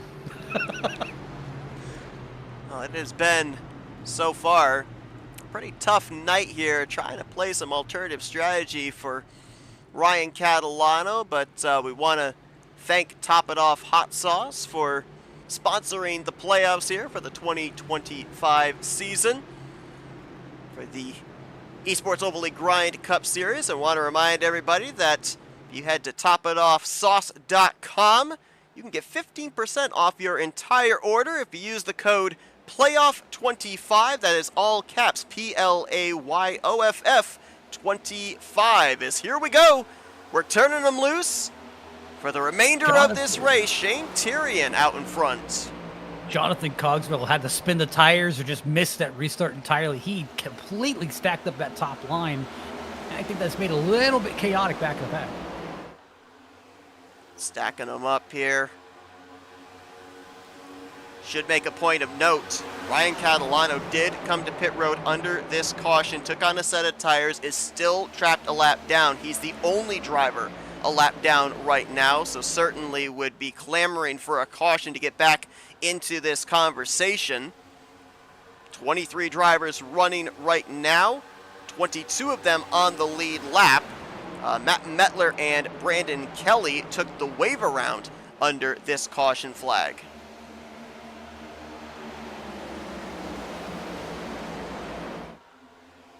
Right now, the battle that we are watching would be the 27 of Cogswell, the 92 of Catalano on entirely different laps. If you're Cogswell, you mentioned him having that issue there on the restart.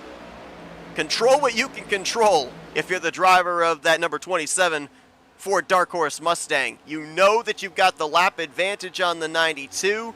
You've got yourself a nice cushion back to Rylan Faccianato of about 15 points, so don't overextend. Don't make mistakes, because with 23 drivers still running on the racetrack, that's a lot of points that are still on the table. I noticed Brandon Kelly dropped down pit road. Not sure if it's an unscheduled stop or if it's a penalty. It looks like a penalty. Looks like it, yeah, to your point, just sitting there in his stall. Tough Must be a debut restart there. Violation or... Potentially could be. Yeah, he's still sitting there serving whatever that penalty might be. He's running pretty well here tonight. Was up inside of the top 50. Actually, was up inside of the top 10 for a spell there near the close of stage 2, but this will certainly have him off the lead lap by multiple circuits. Hey, man, never say never. He's never out of it. That's true. Hey, I mean, I go back to our first elimination race at Bristol. It was going to be a really tough task for Rylan Faccianato to make his way into the round of 12. He was, I want to say something like 20-some odd laps down, but more and more drivers, as the race drew to a close, retired out of the race. He would pick up those positions, pick up those points, and by the end of the night, he found himself above the cut line, advancing here into this round of 12. He's going to need something similar to that here, as he finds himself currently, according to our live standings, 12 points below the cut line. He is currently running in the 16th position. You see him top of your screen, that bright red Pepsi Chevrolet.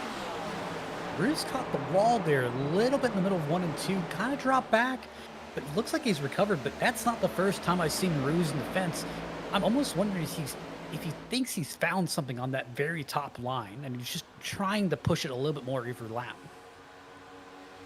Starting to see another name creeping up here into the top 10 that we haven't talked about tonight. How about Tanner Marr, our winner from Talladega? He's now currently in the 8th position, trying to hold off the lap car of Ryan Catalano and our stage 1 and 2 winner here tonight, Mark Gonzalez. Larry Bell currently holding down the 10th position also. So a couple of drivers that kind of maybe were just riding for the first portion of this race now feel it's time to go, and they're making their push forward as we're 3 wide coming off of turn 4 there for a moment. Tanner Marr got loose and had to bail out of that, and Dalton McKenney was almost in the left rear quarter panel of Cogswell. One person who really needed that class caution had to be Brock Whitehead. Looks like he managed to get whatever mechanical gremlins that car had under control. Starting to kind of march his way back up there, but again, in the back of your head, you've got to worry as he touches the wall again.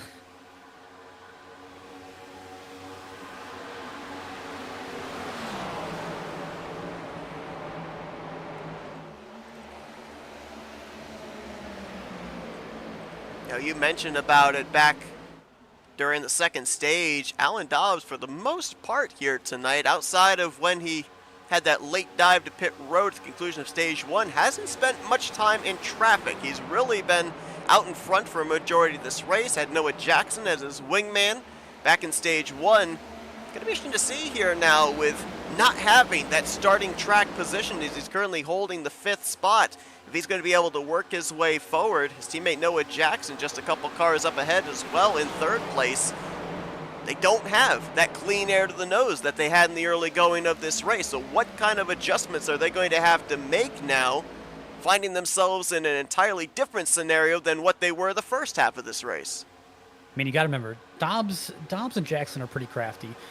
Even though it may seem like a disadvantage, and the car is going to drive just a little bit worse in traffic than it would with clean air. You just got to remember, it just changes the strategy. Instead of going for pure speed, hey, what you're really looking for is looking for fuel saving. You're looking to, hey, take advantage of that draft, take advantage of other people, and just maybe we can stretch this car just a few more laps. And I don't know what their fuel strategies look like, but you got to think in the back of your mind, maybe just a few laps is what they need. Now, I do want to point out something very important as well tonight with Mark Gonzalez winning those 2 stages as a non-playoff driver. Let's not forget that in the first round of the playoffs, the drivers that made it into the postseason brought the playoff points, that was for wins and stage wins, into that first round. Once we went from round 1 into round 2, it was only the playoff points you accumulated in round 1 that carried over to round 2. As consequence, same deal here. The playoff points you get in round 2 are the only playoff points that you carry into round 3. With Mark Gonzalez winning those 2 stages, that is 2 valuable playoff points that a playoff driver cannot carry into the round of 8.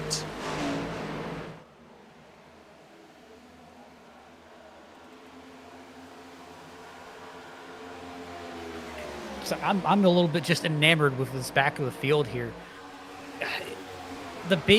Really the silent killer tonight has been just aero looseness. Being able to get on the guy's bumper and just unsettle him just a little bit, because just how these next gens are, the back will wander and you can catch it. But if you try to catch it like a normal car, 9 times out of 10, you'll overcorrect and immediately take out whoever's on the high side of you. So it's just been a struggle to see back in the field when they kind of starting to lose tire grip a little bit, or maybe the handling of the car is going a little bit away, or you got a faster guy behind you, kind of how they're handling it. You know, we went back green with a little under 60 laps to go. As we saw back for a couple of drivers in stage 1 and about half the field in stage 2, there's no way that you can make it on fuel from now to the checkered flag. Could be a pretty wide spread in terms of the window of when drivers elect to come down pit road for that final pit stop, and there's a few drivers in the field that between stages 1 and 2 have not yet made a green flag pit stop. So how difficult would it be to make a pit stop here at Auto Club, or would this maybe be one of the few racetracks during the postseason where getting onto pit road is not quite as difficult? Auto Club Pit Road is kind of a double-edged sword, where depending on how you enter it, you either are going to have a great entry and you're going to feel very comfortable and you can carry a lot of speed, but it's very deceptive of how shallow it is, so you don't scrub off as much speed as you think. But the real killer about Auto Club's Pit Road is actually in the entrance to the pit boxes. The pit boxes are actually all concrete. And these cars, man, they love to slide on concrete. So you've got to be careful if you're braking. You've got to practice that a little bit. But on top of that, there's a few bumps when you enter into pit road that will unsettle the car. And when you're exiting pit road, on that access road, there's a few bumps that will unsettle the car if you have old tires or you're just plain unprepared. So that's just two things they need to look out for. Alan Dobbs up the racetrack there a little bit and into the outside wall. Tom Bourne has been in quite a dogfight here because not only is he having to deal with trying to get by Alan Dobbs, but oh, trouble in the back! Brock Whitehead goes down into Lilith Peters. Whitehead is going to spin it, and that's going to bring out the caution.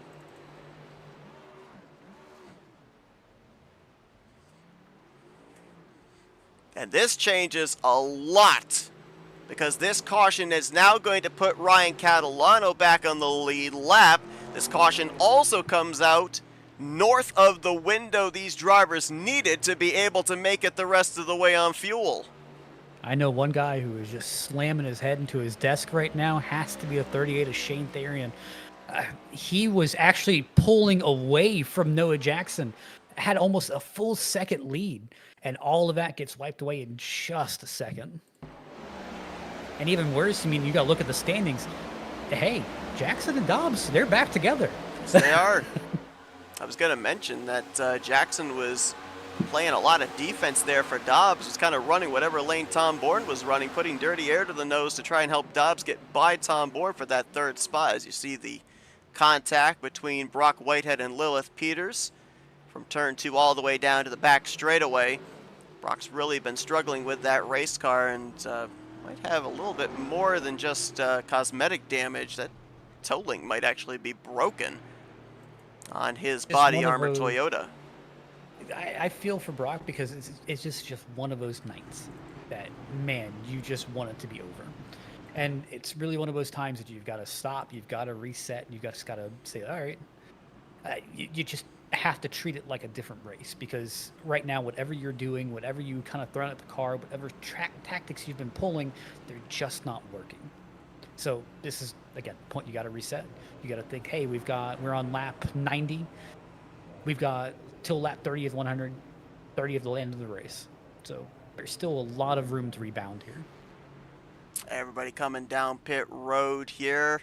Next time around, we'll be at 40 to go. We'll get the green flag somewhere just a little before 35 laps remaining, and we had 35 laps for our 2 stages. So we know these drivers will more than likely, unless they can back the pace down a ton on this potential final run to the finish, they cannot make it on fuel. Solid pit stop there for Shane Tiernan, the 38 bunch. They'll lead the battle off of pit road with Jackson, Dobbs, Bourne, and Ruse going to be his top 5. Coming off pit road. I watched him try to gun it off of pit road to get in front of Joe Jackson. Man, about spun it out at the exit. Going to be an exciting finish here tonight as we get ready to determine the 8 drivers moving on to the next round of the playoffs. The excitement continues tomorrow night at 9 p.m. Eastern Standard Time as you'll be seeing the simulcast here on FRN and Tarnation TV. The 66th season continues for the Rolling Thunder Gaming Talladega Challenge Series. So far, 2 drivers have locked themselves into the playoffs. Chuck McClure, former champion, last week saw a first-time winner in Denny Carroll, who will add their name to that list to fight for the championship here in season 66. I believe it's 2 weeks from now. The bracket challenge will be beginning as well in that series, and it all culminates tomorrow night, 9 p.m. Eastern Standard Time, right here on FRN and also on Tarnation TV.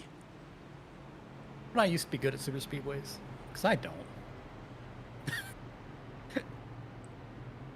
2023 Daytona 500, was it? You shoved the heck out of me through the trial, but for 10 laps, and somehow we didn't wreck. I mean, I was just okay with killing you.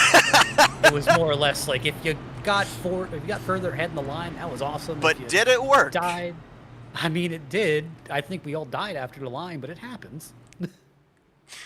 We shouldn't have think made it that my far without wrecking, to be perfectly my honest. exact words were, "You can't blame me if we all die." Nope. And basically I said that, I don't even remember who it was that was in front of me. It might have been Cody. It was basically just, it was kind of one of those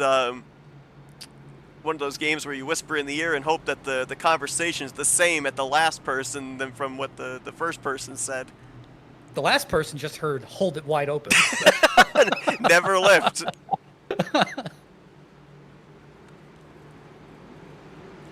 I'm interested to see that Dobbs and Jackson duo back up there.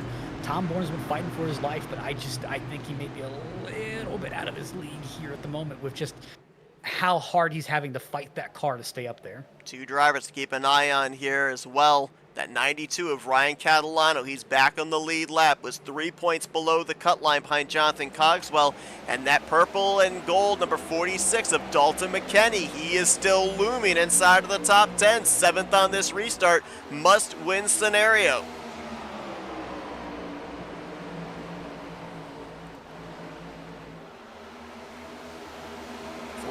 Four different grooves being utilized through 1 and 2. Tyrion going to keep them stacked up for second place. Here comes Dobbs to the inside of Noah Jackson for second place. And you got to think, you're in the same channel, you're racing your teammate. How do you kind of I mean, you've been in the same situation before. I know how I've handled it. How do you handle racing against teammates? I mean, obviously, you both want to win, and you just can't tell them to get out of the way, I'm faster. Even though you may, and that obviously is not going to go over well. I mean, it kind of depends on the situation, right? If they both know that they're in good shape to advance, it's kind of a like, all right, may the best man win type scenario. I know you're my teammate, but hey, we both want this checkered flag. We're going to have the mutual understanding that we're going to race each other as if we're not teammates right now. Yeah, Jackson. You got to have that in the back of your head. Oh! Ooh, little lean in there, little contact. Tyrion going to come down and... I don't think he liked that. I don't think so he either. appreciated that. Little side draft there between these 2 Toyotas as they head into turn 1. I think we saw something similar in the Cars Tour last week. And I think someone learned a lesson. Jackson loose up into Alan Dobbs. Tom Bourne may have gotten clipped as well. Oh, the 34 is spinning in the back. Caution's going to wave for the 5th time here tonight. 2 playoff contenders, possibly a 3rd, caught up in this one. As Noah Jackson... No, I was going to say, it didn't look like Tyrion was anywhere close to the back bumper of the 20. That looked very similar to what happened to Ryan Catalano in the opening lap of the race.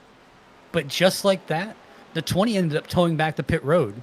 The 35 has a broken right front. He's done. Yeah, Dobbs they're is done. So right now, it's just they're kind of in the mercy of everyone else's hands if certain things play out a certain way. So here's the thing. We mentioned about the fact for Alan Dobbs. Yes, he only finished 3rd, got 8 stage points, the conclusion of stage 2. He could finish no worse than 23rd, which is where he's currently at.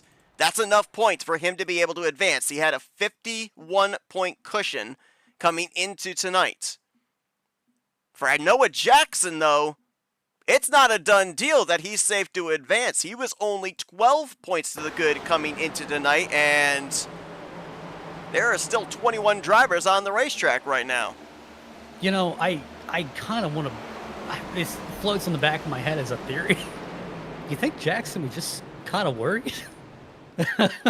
Because you got to think, you made the move, you hit the guy in 4, the guy spends the entire front straightaway kind of staying pretty close to your door, bouncing off of you.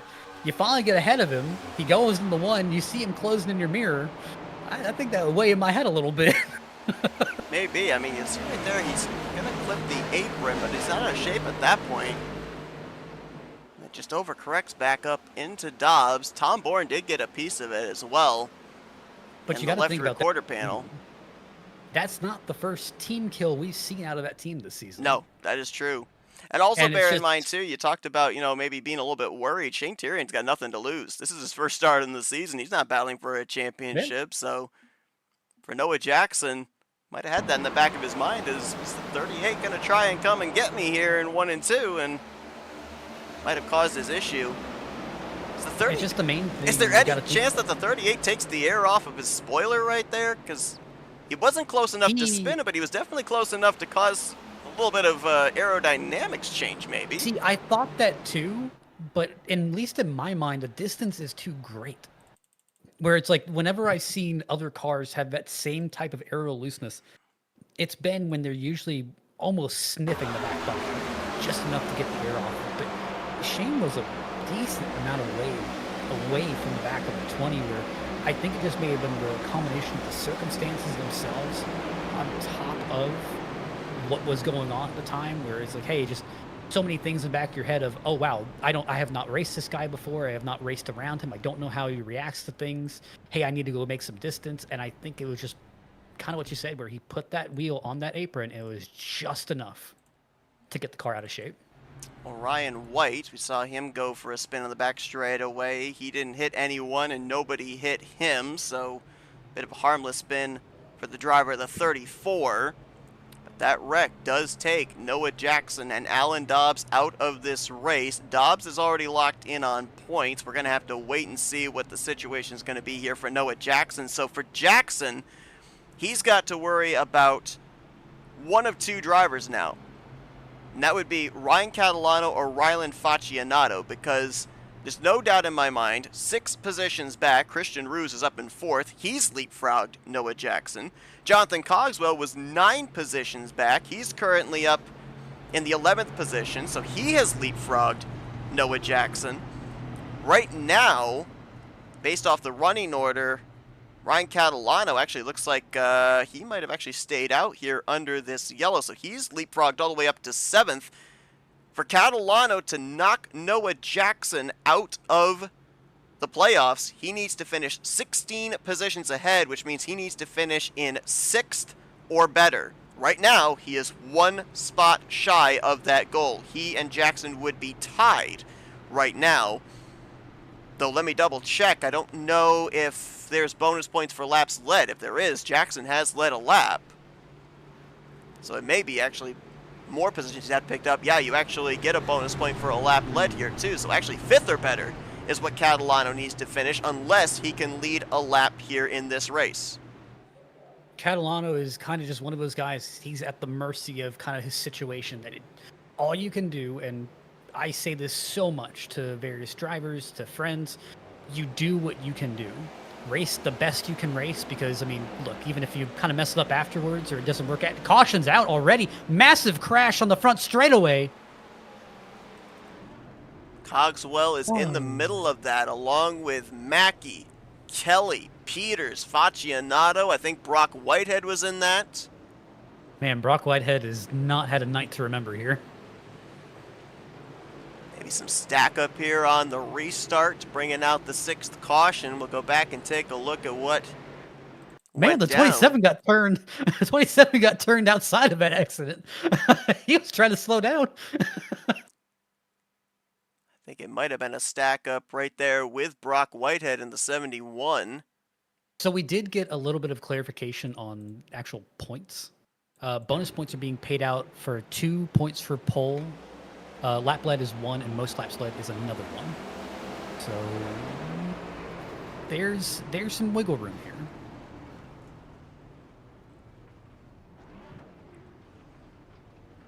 There you saw that stack up on the restart.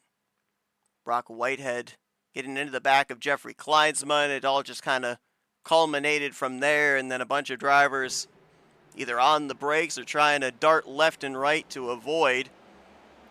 It's like it was Tom Bourne that didn't get going. It just kind of stacked that entire outside line up. Communication just did not get further back. See, Matt Mettler turned around. Mackey went for a spin to the infield grass. There's Cogswell, Peters, Faccianato, and Kelly.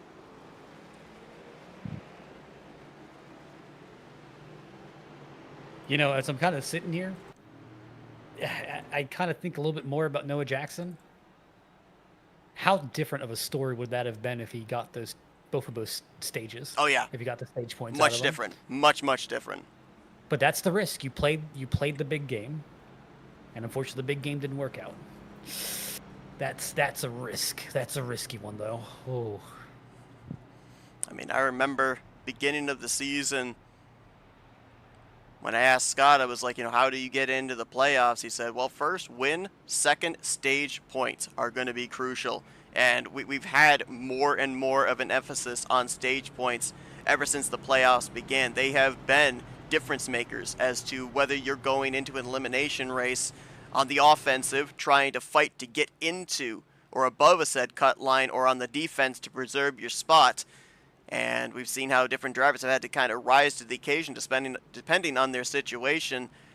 Here in this one, could be all down to stage points gained and or lost in this race as to whether you're going to be moving on to the round of 8 or not.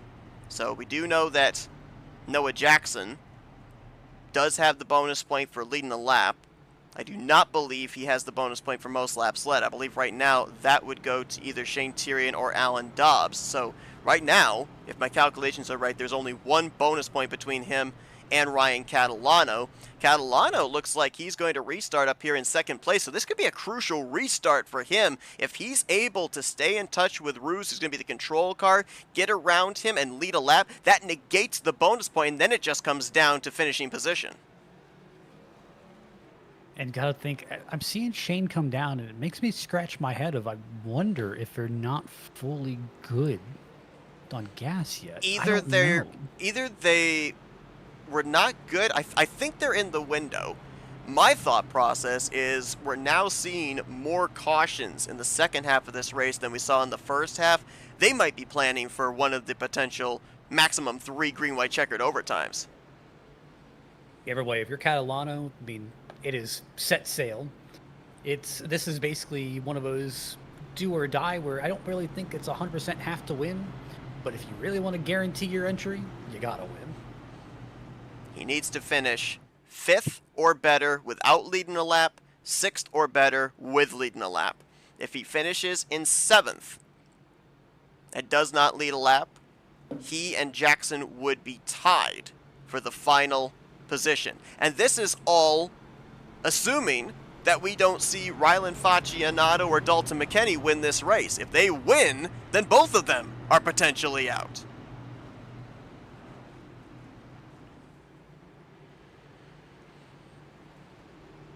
Brandon Kelly, extended stay on pit road, a lap down. Chris Mackey still on pit lane, currently 2 laps down, about to go down a third as they continue to service his number 9 Chevrolet.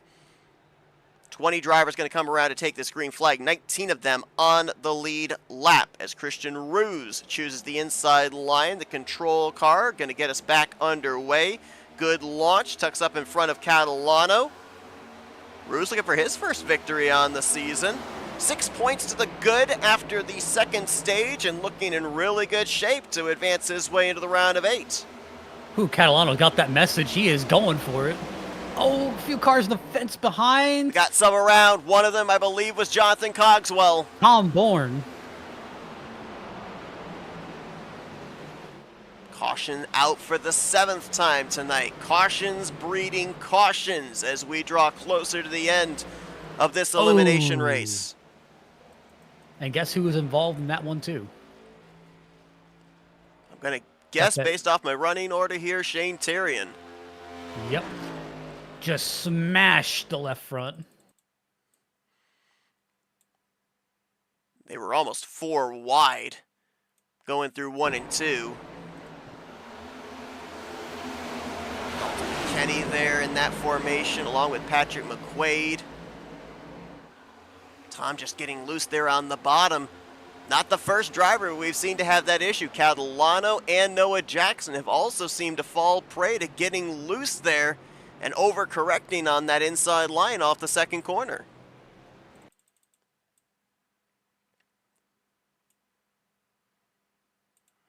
I'm trying to think here. I mean, There's been a lot of just restart accidents that have come out.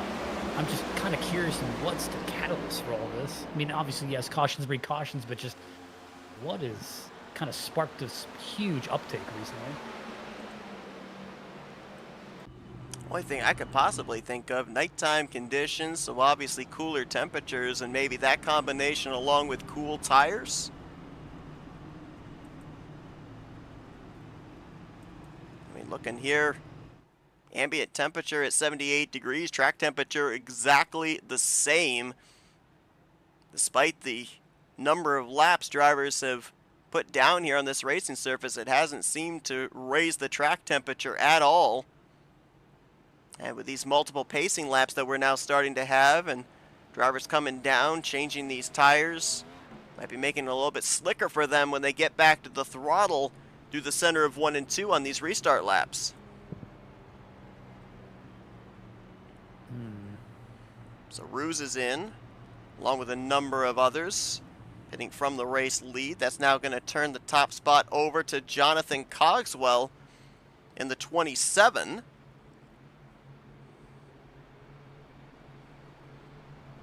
That's a lap led for Jonathan Cogswell, so that's very important for him, because there was 3 points difference between him and Ryan Catalano, so that gives him a little bit of insurance, a little bit of insurance buffer between him and the 92. Of course, the 92 is still trying to see if he can eliminate the 20 out of the playoffs.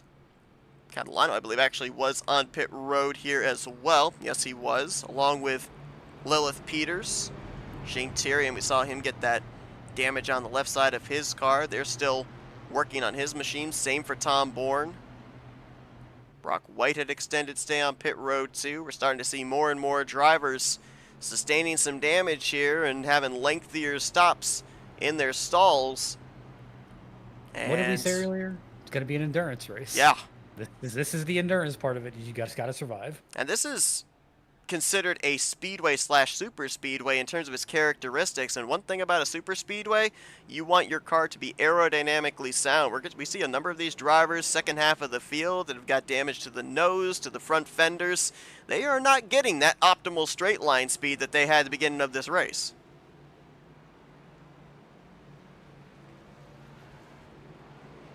I don't wonder. I'm sitting here, I'm trying to wonder what's going through the minds of some of these drivers, and I don't know their end game. I don't know what they plan to do, how they hope this will work out, where they will end up finishing the best. I can at least guarantee there's one person in the top 10 who is just, hey, if it works out, it works out. If not, then I'm just going to send it and see what happens. Wonder if you're talking about that 8th place driver right there of Dalton McKenney. Man, that strategy has worked out thus far. It I don't has. see why it stopped working now. How about Peyton Holland? Saw him have that moment up in 3 and 4 early portion of this race. He's not cashed in on any stage points here tonight, but here he is with about 25 laps to go, top side of row number 2 in that number 19 Toyota. 21 points to the good above the cut line after stage 2, and looking to make some lemonade out of the early race lemons here. Maybe build some momentum with a solid run going into the round of 8. Chris Hubka up here on the front row as well. Haven't mentioned him much tonight, as he'll be alongside of the control car of Jonathan Cogswell, one of the few Dark Horse Mustangs in the field on a regular basis. There will be 25 laps to go here in regulation. Great launch on that outside line. He'll clear both respective lanes going into 1, and they're going to go 3 wide for, it looks like, the 3rd position. It seems like there's just different tire strats or different ideas of entering the corner, but some of these guys that make up all their time on entry, some of these guys that make up all their time on exit, but just wondering who's got the best strategy at the moment. It looks like, oh man, this is the part of the race where everyone's searching around the track because you're just trying to find some bit of advantage or some bit of extra grip that'll help you go further. As it looks like 19 of Peyton Holland caught the wall there just a little bit. Yes, he did. Was able to hang on to it and somehow didn't really lose any positions either. So he was almost in a 3 wide situation off of 4. may have brushed the outside wall with the right rear fender that time going into turn 1 as they are 3 and 4 wide, middle of the pack. Gonzalez may have gotten the wall that time off of turn 2. These drivers, they have used just about every inch of this racetrack in the early going of this one. Now they're trying to find a little bit more, but that little bit more is a bright blue safer barrier. And it reminds you it's there. Don't worry. Oh, yes. One of those fights that you will lose 10 out of 10 times. Patrick McQuaid now going to go to the race lead in the 77. We saw him most recently back at Bristol, one of the 5 drivers that was eliminated in the first round of the playoffs.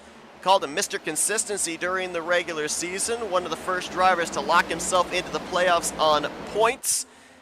We've seen him finish in just about every position in the running order this season except for P1. Could tonight be the night here at Auto Club? Man, Dalton McKinney's hanging it high and wide. I'm just seeing him slowly creep forward. And don't count out that 8 of Mark Gonzalez. He's already picked up 2 checkered flags here tonight, albeit white and green, as he swept both the stages, looking for the complete sweep here tonight at Auto Club as he holds down second. And there you see right behind him, you mentioned that 46. He is looming. He wants to play spoiler in these playoffs once again. Now let me ask, who has enough fuel? I believe everyone's got enough fuel to make it to the end of regulation. Please don't ask me who has enough to make it for a green-white checkered, though, because that I'm not sure about. That's a coin flip.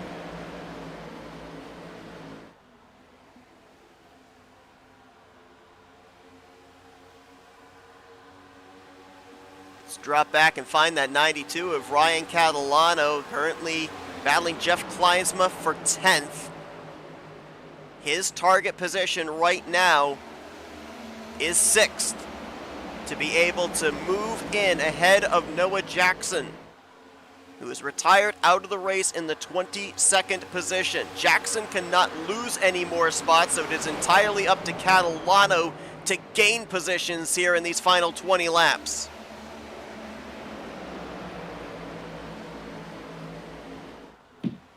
Some guys who are just slowly working through the field, and you can tell who has those newer tires and who's running on a little bit older tires. I don't know if we're going to equalize by the time we get down to really crunch time. Looking right now, most drivers up here inside of the top 6 have about 11 laps on their tires. Jonathan Cogswell, 15 laps on his tires, though he always seems to like to play alternative strategy, everybody else around him. You talk about those fresh tires, highest driver of those would be Shane Tyrion, currently in the 8th position, but we know he's got that little bit of damage on the left front fender, plus he had an extended stay on pit road during that. I didn't want to mention it, caution. But he has worked, well, hey, say it and it'll happen. Ryan Caution's White out on the front straightaway here through the infield grass. He's had a very eventful night. Yes, he has. Looks like they're, oh my goodness. Looks like a little bit of contact with Tom Bourne. Looks like a very, very bad block.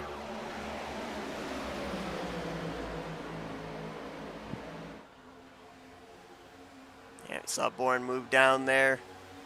Wasn't clear on the 34, who back up the track, noses it into the outside wall. As you mentioned, it's been a tough debut here for Ryan White in that 34 machine, involved in a couple of incidents so far here tonight. None of them of his making, just unfortunate circumstances, wrong place at the wrong time. What I wanted to know is that even with that damage, the 38 restarted P16 on that last restart. He is now P8. Now is working through a few incidents that kind of slowed him down, which makes me wonder just how much speed does that car still have? Must be quite a bit, because we're only talking about, what, 4 to 5 laps difference of most of the other drivers that he was racing around? Like, I'm looking at the front end where he got the damage at. I don't see any scrapes. I don't see any damage. I'm just wondering if he got it all fixed and it's fully fixed and not halfway fixed. Well, as we were focused on him working his way through the field, Mark Gonzalez managed to make his way around Patrick McQuaid, so he is now going to be the new race leader here, and we're going to get this restart somewhere around a little less than 15 laps to go. Now the question is, do you come to pit road? Because we're talking about, if you have a set left and you take it here, you're going to have anywhere from 10 to 15 lap fresher tires than drivers around you. And it looks like most everybody's coming in, with the exception of Cogswell in the 27. I'm in the boat of, if you got them, smoke them. It just, got to think about this. Look at how, I want to use Shane Therian as my example. I'm fairly certain he took tires if he had to wait that long on damage. Look at how much ground he's made up on those tires. I mean, even earlier in the race, look at how much ground Dobbs made up on new tires, where the difference wasn't even that huge. That's what catches my attention, and that's what gets me thinking, like, hey, if I need to be faster than a lot of guys, this is what I'm going to do. So varying strategies here. You saw all those drivers coming down pit road. 6 drivers elect to stay out. Jonathan Cogswell is not in a must-win situation. As a matter of fact, right now, the only driver he would have to necessarily worry about would be Rylan Faccianato, to try and eliminate him out of the top 8. And Faccianato was one of the drivers that pit right there, going to restart in the 12th position. Shane Therian, currently going to be in the 2nd position. Kleinsma, Catalano, Whitehead, and Peters going to be the top 6 that elect to stay out. I almost wonder if maybe for the 38, the 15, the 92, maybe they've already used their final set of tires under that last caution, so they're kind of boxed in, had no choice but to stay out. Well, here's my thing. At least in my mind, this was the caution that you take tires, because I don't think you have another shot to take tires. Got to think it's going to take a good amount of laps, even with brand new tires, to work your way through the field, to start passing some of these guys. It's going to take a lot of work. And I think if we had a caution with 121, 125, I don't think I would have taken those tires, because I just don't think I could have maybe sliced and diced through the field that quick. But with 115, 116 green, I think you have a decent shot of slicing through the field. And with cautions, maybe you'll get that even easier. Who knows? Well, Peyton Holland should be advancing into the next round on points. Looks like he's taken his Toyota back behind the wall. Currently slated to finish in the 20th position. Chris Mackey is still scored in this race, but he would have to make up 16, make it now 17 laps to be able to bypass him for that spot. So it looks like Peyton will be 20th here tonight. Mackey currently 16, make it 17 laps down on pit road. 19 drivers still running all on the lead lap as things are currently scored. And the number 92 of Ryan Catalano currently going to be determining the fate of Noah Jackson, as he's right now going to restart in the 3rd position. Again, remember, has to finish inside of the top 6 to be able to advance into the round of 8. But he's going to have some fresh tires behind him, and there's only, I believe, 2 other drivers behind him on old tires, so not a whole lot of cushion between himself and that fresh rubber. Man, look, you may be able to catch me, but then you got to pass me. True. Passing is a whole different conversation. Oh, we've seen track position has been really important here tonight at Auto Club, so we'll see if that's going to hold true. I don't think Tom Bourne's block is going to be the worst one we're going to see in this closing segment. Cogswell with another great launch. He's got 8-lap older tires to the drivers behind him inside of the top 6. Man, I have seen no one more committed to that bottom lane than Will Peters.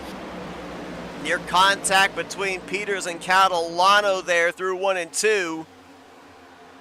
Great save as they were 3 wide. They're going to be 3 again. Here comes Dalton McKenney. He's got fresh rubber. Say, Dalton knows the mission. He knows what he's got to do. Oh! Contact made, gets loose off of 4, and that's going to lose him all the momentum, all of those spots. That might be all she wrote for him.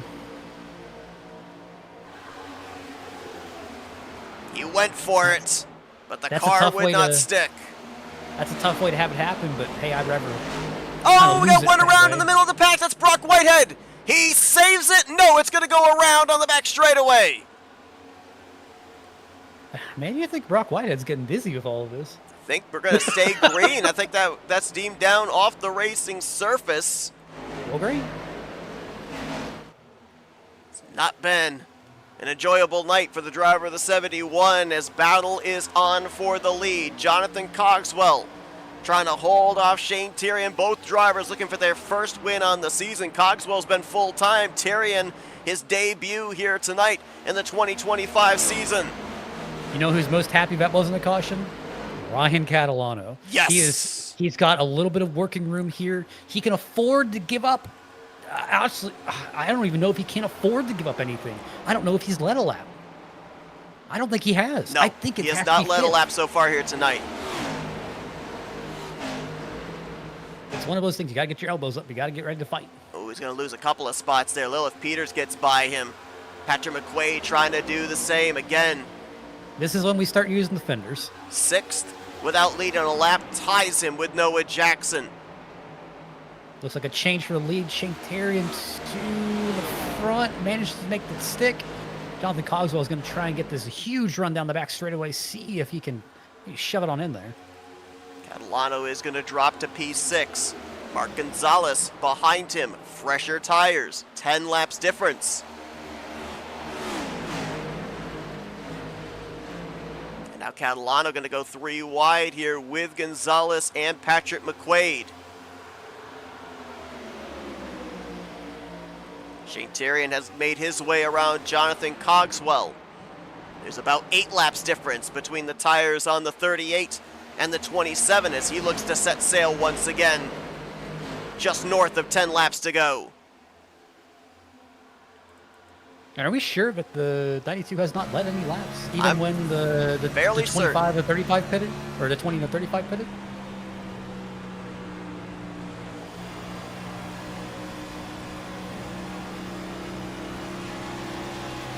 Yeah, because I believe he came down pit road around the same lap that they did, didn't he? Or did he stay out the extra lap? I think he stayed out the extra lap. Let me triple check. But because if he stayed out the extra lap, that changes a lot.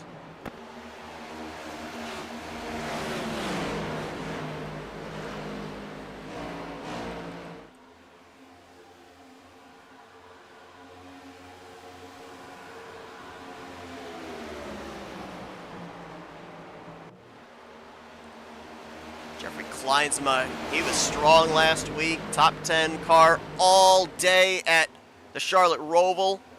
Ooh, we're rubbing fenders. Him and Lilith Peters, Ryan Catalano, and Ryan Faccianato off of 4. I've got great news. Catalano did lead a lap. He did. Okay, so that negates the bonus point that Noah Jackson would have had for leading a lap. Which means it comes down purely to finishing position, which means P6. P6.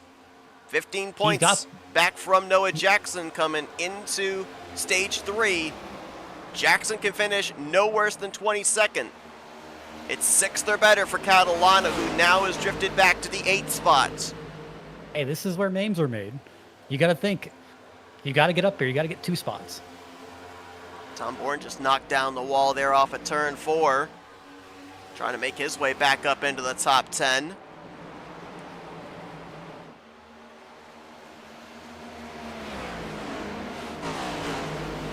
Kleinsma all over the left rear quarter panel of Mark Gonzalez through 1 and 2. He's safely locked into the next round with where he's running. Had a 15-point cushion starting stage 3.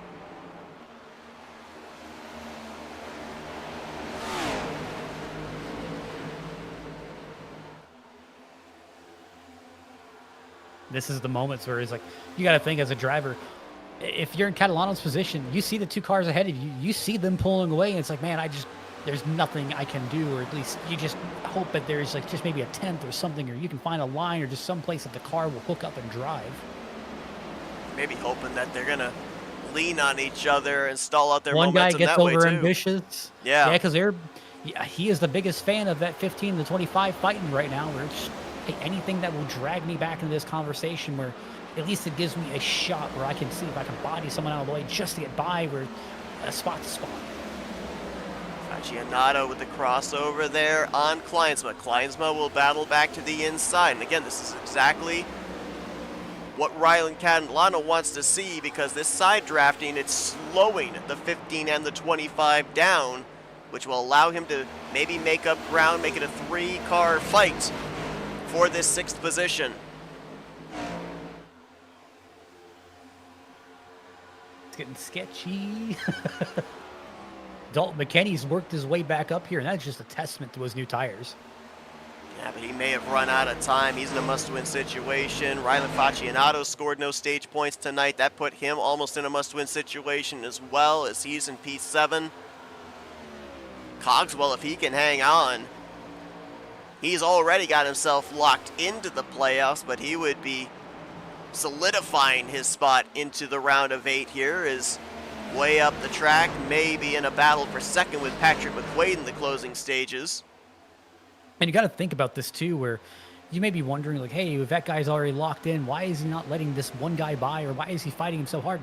You got to think in the back of your head, I mean, if you get someone out this round, I mean, that's someone you don't have to fight anymore. Absolutely. If you're really concerned that they're going to come back and they can show tenacity to claw their way back into a situation, that is the last person I want to have fight. I wouldn't necessarily give this win to Shane Terrian either, No. because I've been noticing those 3 Chevrolets, McQuaid, Gonzalez, and Lilith Peters, they've been kind of lining up here on these straightaways, and they ganged up on the Ford of Jonathan Cogswell. They might have enough time to be able to all tandem together and get up here to the 38. Yeah, right now, Shane's biggest weakness is that he does not have anyone, he does not have any teammates, he does not have anyone else who can run interference. But all 3 of these cars, if they can get lined up, they will have a shot. Now, here's the problem. I think all 3 of them are different. I think most of them are in different team rooms. Yeah, they're not teammates. And that's the thing, is you've got to coordinate everyone to get in a line and work together. And that's just, at this stage in the race, it kind of turns into every man for himself. Those older tires continuing to drift Ryan Catalano further back in the top 10. Dalton McKinney just got around him, and Dalton actually going to get loose there off of turn 2 as he heads down towards the runoff area on the back straightaway. Keeps it pointing in the right direction. We avoid the caution flying here, at least for the moment. Can't fault the man for giving it a all. No, he can't. is trying. He is trying to claw his way back. And this is... Oh, there's a wreck! Tom Bohr. And Ryan Catalano. We're going to overtime. This is just a case of neither driver wants to lift out of this situation. There is never going to be any winner out of that, because obviously Tom's had a really bad night. And he sent a huge slider into turn 3 that last time. And Catalano, he was just trying to claw back everything he has, because, I mean, again, if anything happens up front, he still had a shot to get in.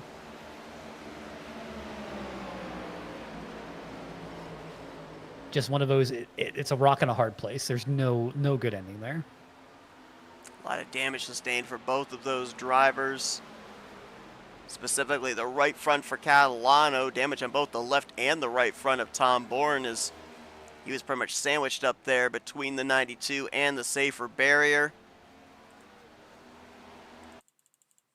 And I'm fairly certain, I could be wrong, but I'm fairly certain we've run out of tires. There might be a driver or 2 that still have a set available to them. Are 2 laps enough with fresh tires to work your way up there? Maybe after 3 Gromite checkers, you got a shot, but just, I think if you're going to take tires, you've passed your window of getting a win. I think you can take tires and you can get a good finish, but a win, I don't think that's possible. So Jonathan Cogswell's on pit road. You saw him stay out under the last 2 or 3 cautions, so he would be one of those few drivers that would have a set. Looks like Chris Hubka, Larry Bell also on pit road. But we had a total of 16 drivers on the lead lap before that caution came out. It looks like Cogswell, the highest he'll be able to restart will be 12th position. That's the high side of row 6. That's 11 drivers you got to bypass in the span of 2 laps. Now, granted, you're going to have, with all the varying strategies, you're going to have 16 to 30-lap fresher tires than everybody you're trying to pass as well. We've not really seen the inside line be that much of a viable option to pass somebody on equal footing on tires. Maybe if the 27 can wrap the bottom for 2 laps, maybe there's a scenario, enough grip, enough speed for him to bypass all those drivers and get up to the front. I see a chance. I don't see a win out of that. I can claw back my way into a top 10. I can claw back my way into a top 5. I don't think you have enough time unless you're really just taking advantage of every restart that you're having, managing to jump all of these cars and then immediately getting a quick caution and being in a great scenario to do it again. Well, it looks like Noah Jackson, barring anything crazy happening here in the closing stages as we head into overtime, may dodge a bullet here tonight. The DNF 22nd here in this elimination race. The points he was able to build up between Atlanta and Roval going to be enough for him to get potentially the final and 8th transfer spot into the next round of the playoffs. Man, look at this. Look at this top 4. I mean, how much pressure do you think is riding on these guys? I mean, not a whole lot, because none of them are battling for a championship. Gonzalez looking for what would be his 4th win on the season. McQuaid, Terrian, and Peters all looking for their 1st win on the season. And look at who's up here in 5th. Now, we talked about Dalton McKenney maybe upsetting the apple cart if he were able to find victory lane. Let's not give that final spot to Noah Jackson just yet.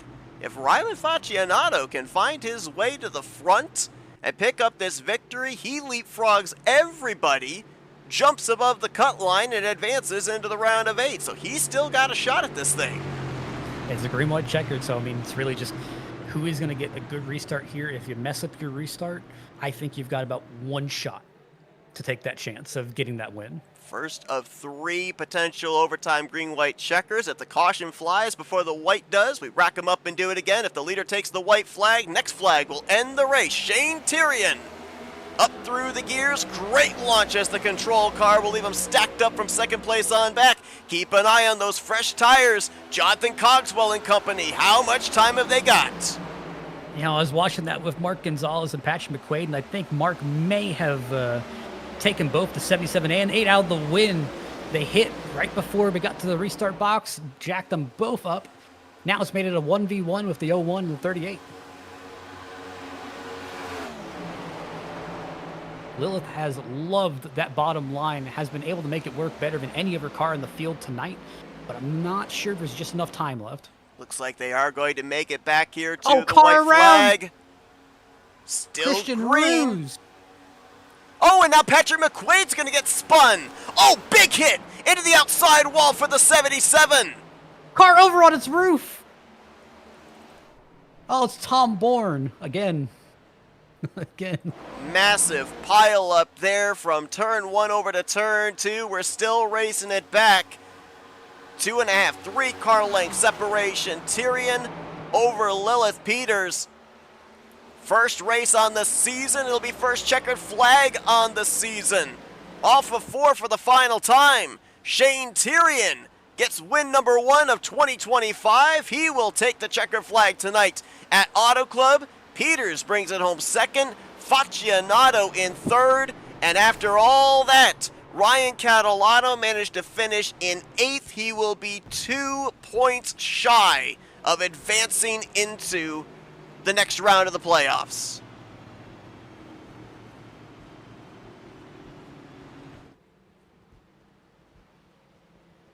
Fireworks erupting on the back straightaway. Fireworks went off in the closing laps of this one. We'll be going back and taking a look at some of that stuff that took place in the final 4 miles of this overtime race. Man, you got to think of Catalano in this situation where, you know, hey, you finished 8th. That if you had a better starting spot, I mean, that was just so close. I mean, you got to go back to Atlanta as well. All those points that he gave up in that first race of this round of 12. So unpacking that whole last lap, we got to start before the last lap. That was Christian Ruse, and it looks like Tom Bourne assisted Ruse in going around. Looks like Tom just couldn't hold the bottom lane. Ruse was kind of holding his lane and just caught him in the left rear, which sent him around. Involved the hub cut too. They got stopped up around the high line. I'm shocked that did not bring out a caution, but I think that's when the white flag was thrown, so it finally got just enough of a kind of a buffer there. Then, then we go on to the front straightaway, where Patrick McQuaid went for a ride. I'm just trying to figure out how he went for a ride. Oh my goodness. That one looks bad. Rylan Fortunato just catches the left rear of the 77, hooks him into the inside wall, and that shot him right back across the track. Hit the wall, came back down. Tom Bourne took a brunt to the right front. That flipped him over, as well as involving the 27 of John Cogswell. I think that is just kind of the majority of what happened on the final lap, at least for wreck-wise. We might have a bit of misinformation on my part into who advanced and who did not. We're still waiting for all the calculations to come in here. But yeah, that hit for Patrick McQuaid. I mean, I'll be honest, I had kind of, in part, forgotten about that attenuator wall there separating pit road from the infield grass. I thought it was going to be maybe a harmless spin into the infield grass, but then just saw that car, just the back end, lift up off the ground after that massive impact. See, you always forget about those walls, especially the one at Charlotte, until you hit it. Until you hit it, and then yeah. Then it's the oh. Then it's that is there. Walls do not move. There's a look at that wild ride for Tom Bourne, who was just wrong place, wrong time, as the 77 shoots right back up in front of him. Wow. Wild right onto his roof, nowhere for Cogswell to be able to go. And you saw getting through all of that was the 92 of Ryan Catalano. Now, I'm giving a little bit of time here for the calculations to be completely official. It looks like they're still kind of calculating in everything. But it's looking, at least right now, we're still waiting. Looks like calculations continuing to come in here. So we're going to actually give an opportunity here for them to get everything squared away. We'll show you the finishing results. We'll see if we can talk with our podium finishers. We'll give the ample time necessary so we have the correct information for you as to who is moving on and who is not.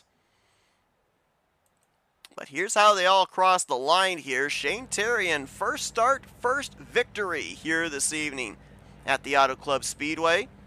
Lilith Peters going to bring it home in second. Rylan Fortunato third. Mark Gonzalez, who swept the stages, gets fourth. Matt Davies, where did he come from? Got through all that carnage in the closing stages to net fifth. Jeffrey Kleinsma, he is moving on. We know that much. He accumulated enough points last week at the Charlotte Roval and preserved them tonight as he finishes sixth. Dalton McKenney was a must-win. He finishes seventh, so we know he'll be one of the four drivers eliminated. Ryan Catalano in eighth. Brandon Kelly, great run in his debut, battled back for a ninth place finish, and Larry Bell going to complete the top 10.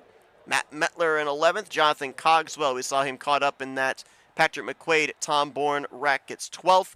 Christian Ruse in 13th. Chris Hupka 14th. McQuaid in 15th. Bourne finishing in 16th. Tanner Marr, looks like these drivers on down did not reach the conclusion. He'll get 17th with Brock Whitehead, Ryan White, and Peyton Holland completing the top 20.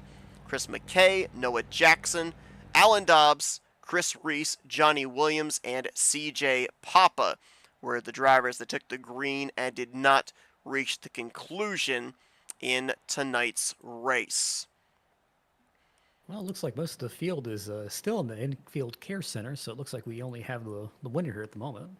All right, let's see if we can then dial up the driver that brought it home with the victory here tonight. Led a good portion of the final stage of the race, Shane Terry. And Shane, it's Matt and Seth up here in the FRM booth. You got a copy?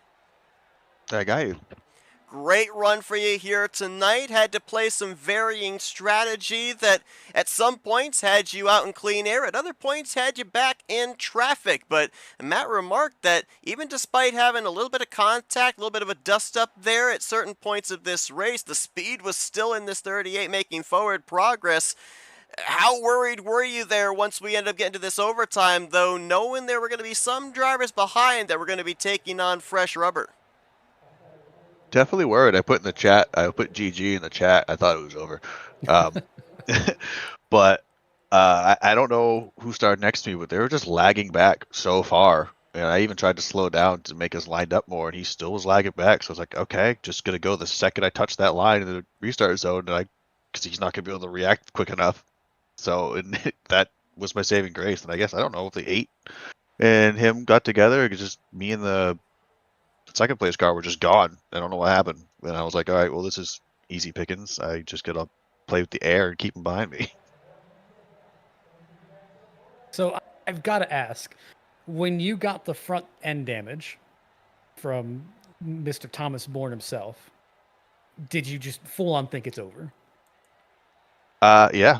But then I remembered I did a league race at the same track a week ago, and there was a guy named Cedric Hunter that had the whole front end ripped off the front of this car, and he got it all fixed and was fighting for the lead like 20 laps later. So I was like, okay, well, I think I'm fine.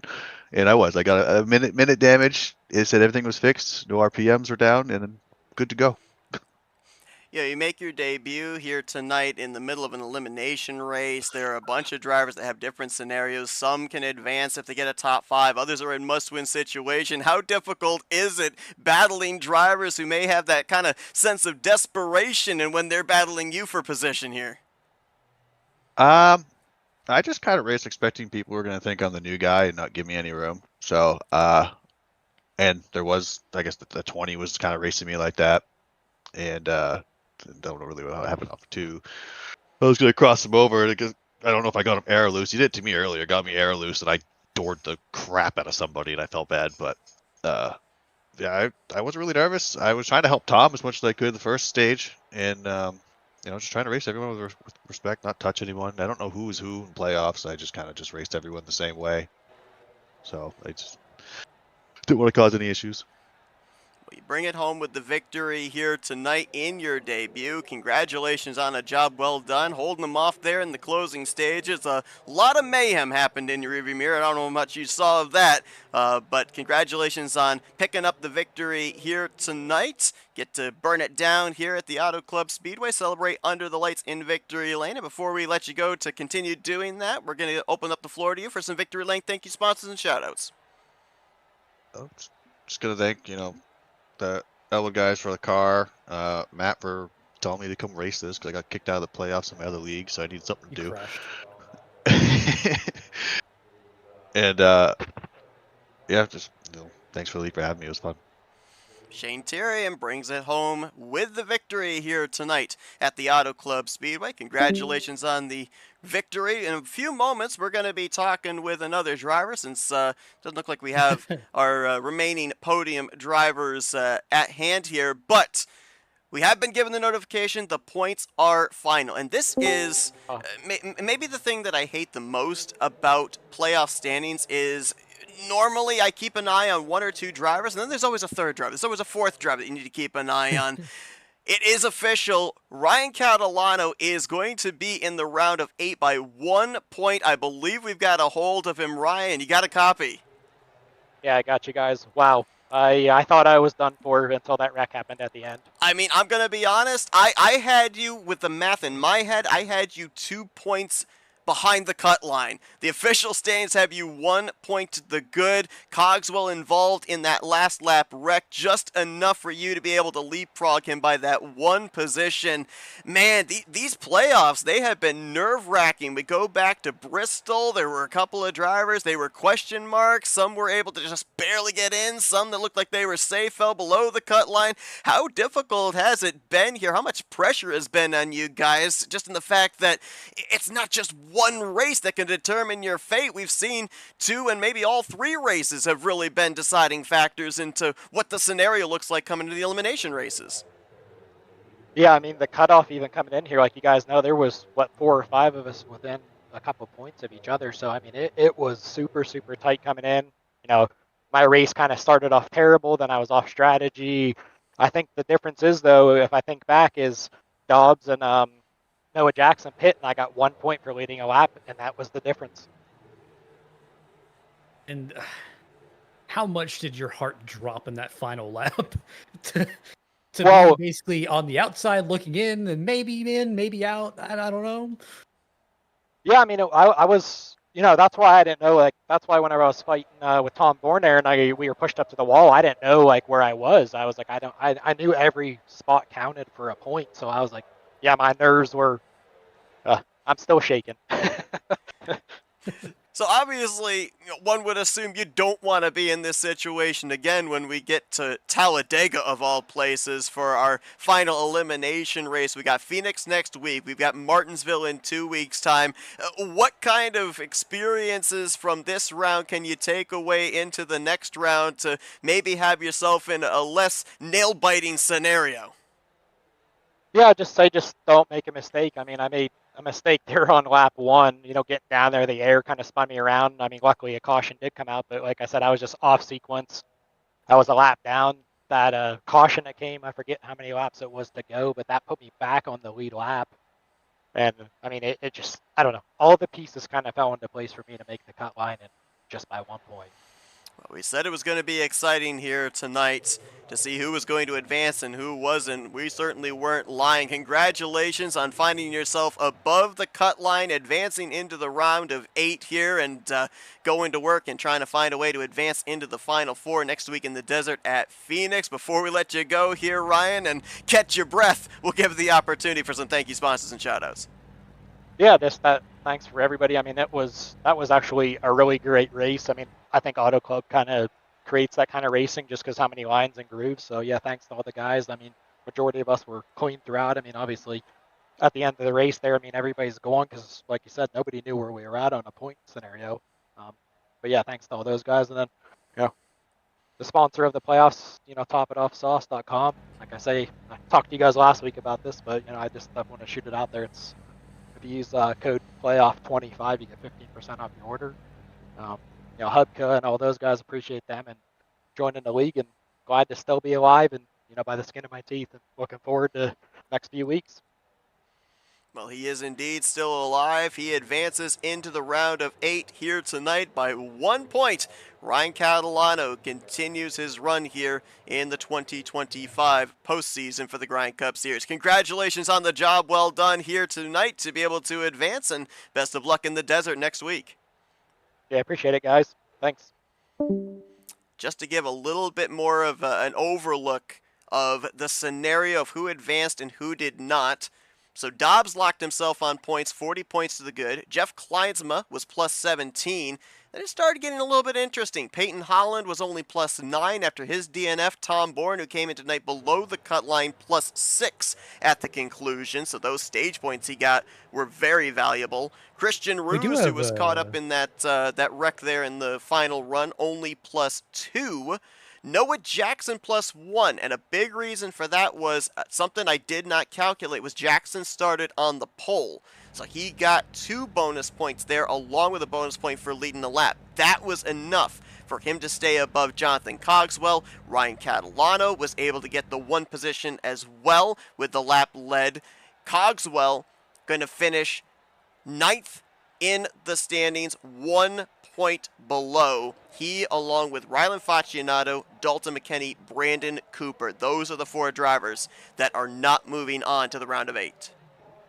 I think we do have a Tom Bourne that got out of the concussion protocol if you want to talk to him. Okay, yeah, I had a wild ride there in the closing stages of this one. Tom, it's Matt Seth up here in the FRM booth. You got us?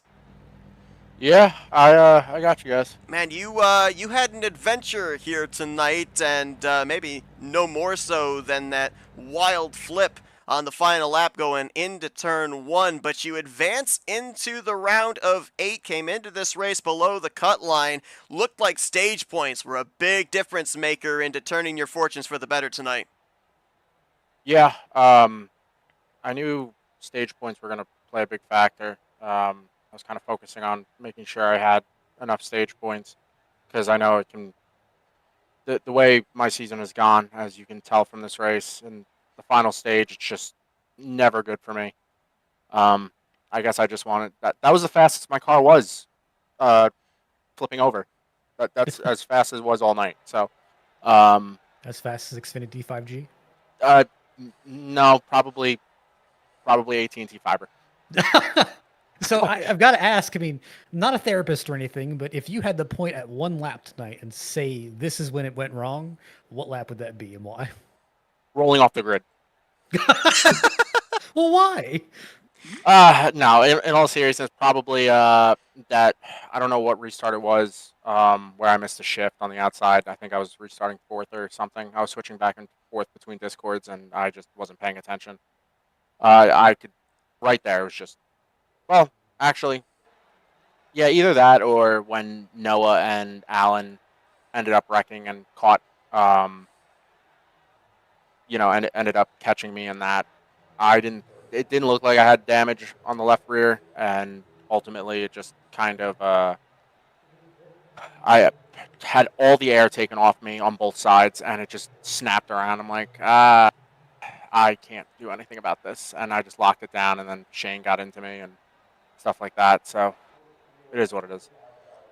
So just kind of looking at it here between the Roval last week, Atlanta a couple of weeks ago, there are only a few drivers here in this resetted round of 8 that are going to be carrying any of the bonus playoff points here into this next round. The points are still going to be super, super close. Some really difficult tracks coming up here in this final round of 3 to set up the final 4. Phoenix next week, short track racing at Martinsville in 2 weeks' time, and then the Wildcard Super Speedway for the final elimination race at Talladega. We saw you have a solid round 1, some ups and downs here in round 2. What is the goal here as you set your sights on Phoenix to begin this round of 8 next week? We're gonna try and capitalize on stages. I feel like that's even if I don't get playoff points by winning the stages, I still feel like a top 3 to 4 in each stage is gonna play dividends if I end up having a race like I did tonight where I end up finishing 16th. It'll definitely help in the long run. And I know a lot of some of the guys that are in with me have had kind of ups and downs as of late, where they're kind of on a hot streak right now, like Catalano. I know Noah Jackson has his ups and downs. Bruce has kind of been in the same boat I have, and Peyton, I genuinely have no disrespect to him, but I have no idea how he's sitting fourth. I haven't seen him on track the last couple weeks. But I mean, good. Honestly, hats off to him. He's doing great. But just looking back at the whole season, like at least 5 of us have been up and down. So it's just a matter of who's gonna go up the most and who's gonna end up going, down the most, and whose hot streak kind of ends. Well, some interesting racetracks here in this upcoming round of 8. Going to be interesting, to your point, to see who's able to find that consistency at 3 entirely different configurations here in preparation for trying to advance into the championship 4. Tom, congratulations on advancing your way here into this next round, capitalizing on the stage points here tonight to keep you above the cut line after you came into tonight first driver below the cut line. Best of luck next week at Phoenix, and before we let you go, floor is yours for thank you, sponsors, and shoutouts. Yeah. Well, thank you guys. Matt, you got to get your information right first of all. You need to stop wrecking. Well, this is also true. No, but you guys for putting on the broadcast. I'm glad we're back broadcasting this league and everything for this season. Hupka for putting after all the turmoil and everything that he's been dealing with. Hats off to him for sticking through with this season and whatnot. Shane, good win, I guess. Reaper Apparel, Ghost Energy, top it off hot sauce, and Catalano. I couldn't go anywhere. I couldn't go any higher. I'm sorry. But yeah, everybody watching, Melissa, Kira, Sydney, everybody else. There was one other. Oh yeah, my doctors for giving me a speedy recovery after barrel rolling through the air on the front stretch. So, shout out to the safety of these cars. Yeah. No, but anyway, and everybody else that shows up week in and week out. So hopefully we'll make it interesting in the next round, and I don't plan on flipping anymore. Well, Tom Bourne, adventurous night here in this elimination race at Auto Club, but he comes out on the end on the plus side. He will advance into the round of 8, and he'll continue going to work here in the postseason start next week at Phoenix. Congratulations on advancing here tonight, and best of luck on the upcoming 3 races in this upcoming round of 8. Thanks. With the way my season's going, I think I'm going to need it. So 8 drivers move on. Only 1 driver gets in through a victory. 2 non-playoff drivers go to victory lane in back-to-back weeks between the Roval and Auto Club here tonight. It's interesting. Tom brought up a very interesting point here. You look at the 8 drivers that are advancing into this next round, and about half of them have had to overcome some kind of adversity either here in round 1 or in round 2. Tom was below the cut line coming into tonight. Noah Jackson barely advances in. Ryan Catalano was just barely able to keep himself in. And then also we ended up seeing, I believe it was Jeff Kleinsma have some issues back in the first round, had a really solid second round of these playoffs. So drivers have seemed to be able to find, and others have been searching for, a sense of consistency. I mentioned these tracks coming up. The only one that stands out to me potentially as a driver's racetrack where you alone can kind of determine your own fate is Phoenix. Martinsville and Talladega, who knows what's going to happen there? Yeah, you kind of just ride those out and hope that you end up on the other side of it all fine and good, but realistically, you're kind of at the mercy of whoever's in front of you and whoever's behind you. So with that being said, how many of those 8 drivers do you think go into Phoenix maybe in a must-win mentality? I'd say at minimum 4. I was going to say 8. I think everybody doesn't want to go into Martinsville or Talladega below that cut line. And also, as mentioned too, only the bonus points, only the playoff points that these 8 drivers accumulate, and some of them didn't even accumulate any, but only the bonus points you accumulated here in the second round carry over into the round of 8. I would be shocked if we have any more than a 5-point advantage for the leader over the rest of the competition. So while we've talked about positions and we've talked about stage points, again, we're going to be hammering this home in these upcoming 3 races. Stage points could be key. They're a big reason why Tom Bourne advanced in this round from the round of 12 into the round of 8, as the second half of the race did not pan out for him. You look at Peyton Holland, the stage points that he was able to accumulate between Atlanta and the Charlotte Roval. His DNF here tonight, the stage points saved him. So those stage points beginning at Phoenix, they are going to be crucial, I feel like, when we start talking about that elimination race at Talladega. The big thing, and that's what they really need to remember, is there's a lot of teams that need to go home and really do some homework here of, look, we did a lot of things well, we did a lot of things not well. I will definitely say Noah Jackson, that's one of the teams that you need to kind of take back and reflect, because the only reason you made it to the next round is purely really just because you got pole and really pure luck that last lap turned out the way it did. While other teams, like again Ballon Dobbs, he has been pretty well dominant all season, and as long as he just stays a status quo and doesn't take any unnecessary risk and just make sure he keeps stockpiling points, there's a good chance he rides all the way on to the finale. Well, Phoenix next week, it'll be the first time we've been to that racetrack this season.